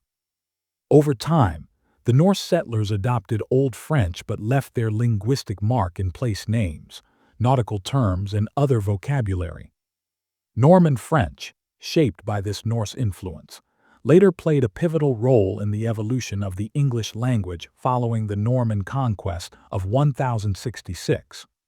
Terms related to governance, law, and architecture, such as castle and court, entered English through Norman French, indirectly reflecting Norse contributions to the linguistic tapestry of medieval Europe. The decline of the Viking Age and the assimilation of Norse settlers into local populations led to the gradual fading of Old Norse as a spoken language. However, its legacy endures through modern Scandinavian languages, which evolved directly from Old Norse. Icelandic, in particular, remains remarkably close to its Old Norse roots, serving as a linguistic time capsule for scholars and enthusiasts.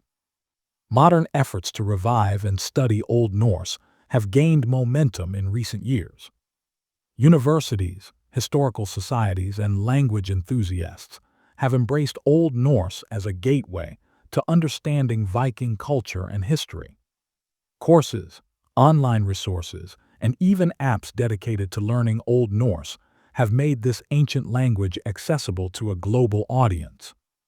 The linguistic contributions of the Vikings extend beyond individual words and phrases. They reflect a broader legacy of cultural exchange and adaptation.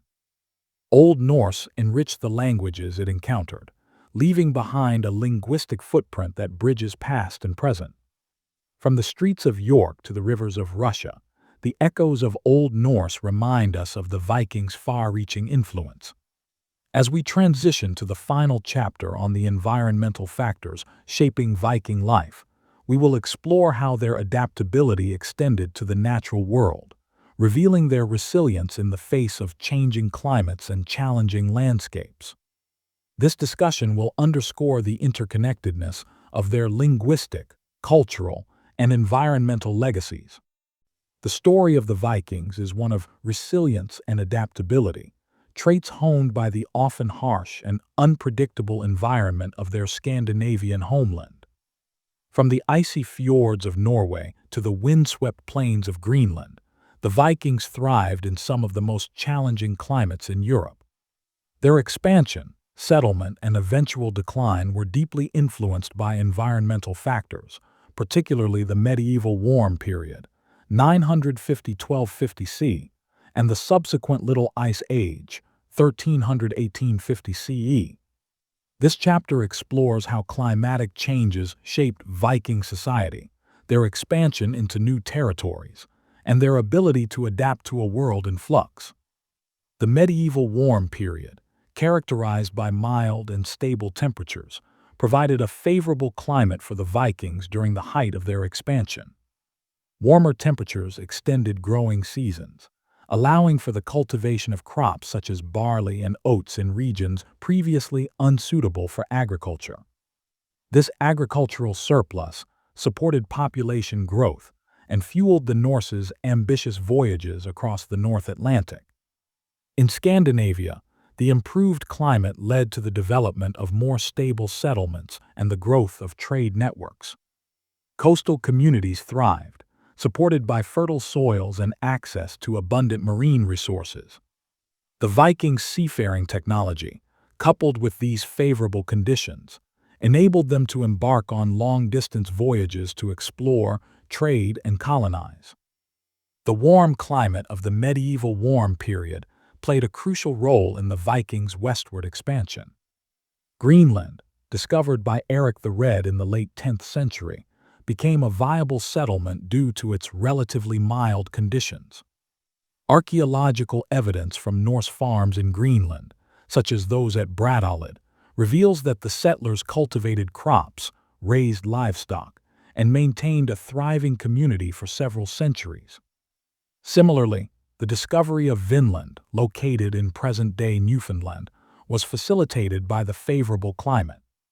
The accounts in the saga of the Greenlanders and Eirik's saga describe a land rich in resources, including wild grapes and timber, reflecting the opportunities presented by this period of climatic stability.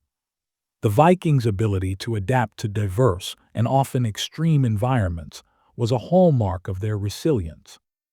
In Iceland, settlers transformed volcanic soils into arable farmland through innovative techniques such as drainage systems and the use of turf as a building material. These adaptations allowed them to create sustainable communities in one of the most geologically active regions of the world. In Greenland, the Norse relied heavily on hunting marine mammals, including seals and walruses, to supplement their diet. Walrus ivory became a valuable trade commodity, linking Greenland to European markets. The Norse's ability to exploit both terrestrial and marine resources underscores their ingenuity in the face of environmental challenges. The onset of the Little Ice Age marked a period of significant climatic cooling, bringing shorter growing seasons, harsher winters, and increased glaciation. These changes had a profound impact on Norse settlements, particularly in Greenland. As temperatures dropped, agricultural yields declined, and livestock mortality rates increased, leading to food shortages and population decline. The cooling climate also made navigation more perilous, with sea ice obstructing key trade routes. Isolated from the rest of the Norse world, the Greenland settlements struggled to sustain themselves. By the 15th century, these communities had vanished, leaving behind only archaeological traces of their existence.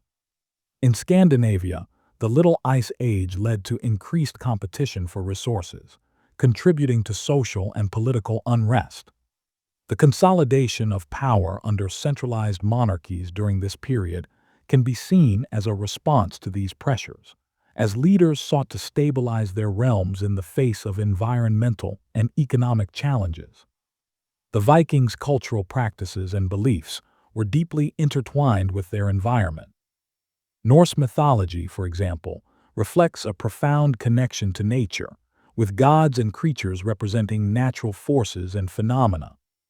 The mythology's emphasis on cycles of creation and destruction mirrors the Vikings' experiences of environmental change and adaptation. Seasonal festivals and rituals also played a significant role in Viking society, marking agricultural milestones and ensuring harmony with the natural world.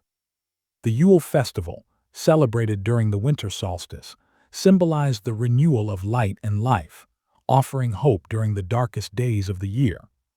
The Vikings' responses to climatic changes offer valuable insights into the relationship between human societies and the environment. Their adaptability, resourcefulness, and ability to innovate in the face of adversity are lessons that resonate in today's context of global climate change. However, their eventual decline in certain regions also serves as a cautionary tale. The failure to fully adapt to the cooling climate of the Little Ice Age, combined with economic and political factors, underscores the importance of resilience and long-term planning in the face of environmental challenges. The environmental factors that shaped the Viking world were both a source of opportunity and a test of resilience. From the fertile lands of Scandinavia to the icy shores of Greenland, The Vikings demonstrated a remarkable ability to thrive in diverse and often hostile environments. Their legacy, preserved in the archaeological record and historical narratives, offers a window into how human societies can navigate the complexities of a changing world. As we conclude this exploration of the Viking saga, the final chapter will reflect on the overarching themes of their story: exploration, adaptability, and cultural exchange. These themes, woven throughout their history, continue to inspire and inform our understanding of the Viking Age and its enduring impact on the world. The Viking Age, spanning from 793 to 1066 CE, remains one of the most captivating and transformative periods in history. The Vikings, raiders, traders, settlers, and innovators left an indelible mark on the world. From their daring voyages across uncharted seas to their intricate craftsmanship and dynamic cultural exchanges, the Norse people redefined the boundaries of their time. This conclusion revisits the key themes of exploration, adaptability, and cultural exchange, reflecting on how these elements continue to shape their enduring legacy. The Vikings' mastery of the seas was the cornerstone of their expansion and influence. Their longships, technological marvels of their era, carried them across the North Atlantic to lands as distant as North America and as diverse as the Byzantine Empire. This spirit of exploration was not confined to physical territories. It extended to the cultural and intellectual realms. They bridged the gaps between disparate societies, introducing new goods, ideas, and technologies that enriched the medieval world. Their ventures into the Arctic, Greenland, and Vinland underscored their ability to adapt to harsh environments. These expeditions, though fraught with challenges, demonstrated the Norse resilience and ingenuity. The artifacts and settlements they left behind are not just remnants of their physical presence, but symbols of their adventurous spirit. The Vikings' adaptability was a defining characteristic of their success. Whether navigating the icy waters of the North Atlantic or integrating into the societies of the Kievan Rus and Normandy, they exhibited an unparalleled ability to adjust to new circumstances. Their transitions from raiders to settlers, from pagans to Christians, and from isolated communities to global players reveal a culture that embraced change as an opportunity rather than a threat. This adaptability was also evident in their responses to environmental challenges. During the medieval warm period, they capitalized on favorable conditions to expand their territories and establish settlements. Conversely, the Little Ice Age tested their resilience, prompting innovations in agriculture, trade, and social organization. Their experiences offer timeless lessons in sustainability and resilience, particularly relevant in today's context of global climate change. The Vikings were more than warriors. They were cultural intermediaries who connected the disparate regions of Europe, Asia, and the Middle East. Through trade, diplomacy, and settlement, they facilitated the exchange of ideas, technologies, and traditions. The Norse's encounters with the Byzantine Empire, the Islamic caliphates, and the Slavic states enriched their own culture while leaving a lasting impact on those they engaged with. Linguistically, their contributions endure in the English language, the place names of Britain and Ireland, and the governance structures of the Danelaw. Artistically, their craftsmanship, from the intricate designs of the gripping beast motif to the monumental rune stones, continues to inspire admiration and study. The sagas they composed immortalized their deeds and values, providing a bridge between the past and the present. The Viking Age may have ended nearly a millennium ago, but its echoes resonate through history and into the modern world. Their legacy is not confined to museums or historical texts. It lives on in the languages we speak, the legal systems we uphold, and the cultural narratives we cherish. The Viking spirit of exploration, adaptability, and innovation continues to inspire contemporary endeavors in exploration and technology. Moreover, the Vikings remind us of the interconnectedness of human societies. Their ability to navigate both seas and cultures underscores the value of curiosity, collaboration, and resilience. They were not isolated marauders but integral participants in the global tapestry of their time, a testament to the power of human ingenuity and the drive to connect. As we reflect on the Viking saga, we are reminded of their complexity as a people, fierce yet innovative, rooted in tradition yet open to change. Their story challenges us to look beyond stereotypes and recognize the nuanced contributions they made to the world. The Vikings were agents of transformation, shaping the medieval world in ways that continue to inform and inspire. The echoes of the Vikings remind us that history is not just a record of the past, but a foundation for the future. Their adaptability, resilience, and spirit of exploration offer valuable lessons for navigating the uncertainties of our own time. As we stand on the shoulders of giants, the legacy of the Vikings invites us to embrace the unknown, innovate with purpose, and connect across boundaries, just as they did 1,000 years ago. This marks the end of our journey through the remarkable world of the Norse warriors, traders, and settlers who forever transformed history. If you enjoyed this audiobook, please consider leaving a review or rating. Your feedback not only helps others discover the story, but also supports the creation of future works like this. Thank you for listening to the Viking Saga, From Raids to Settlements, written by A. Peters and narrated by Michael K. This is the end.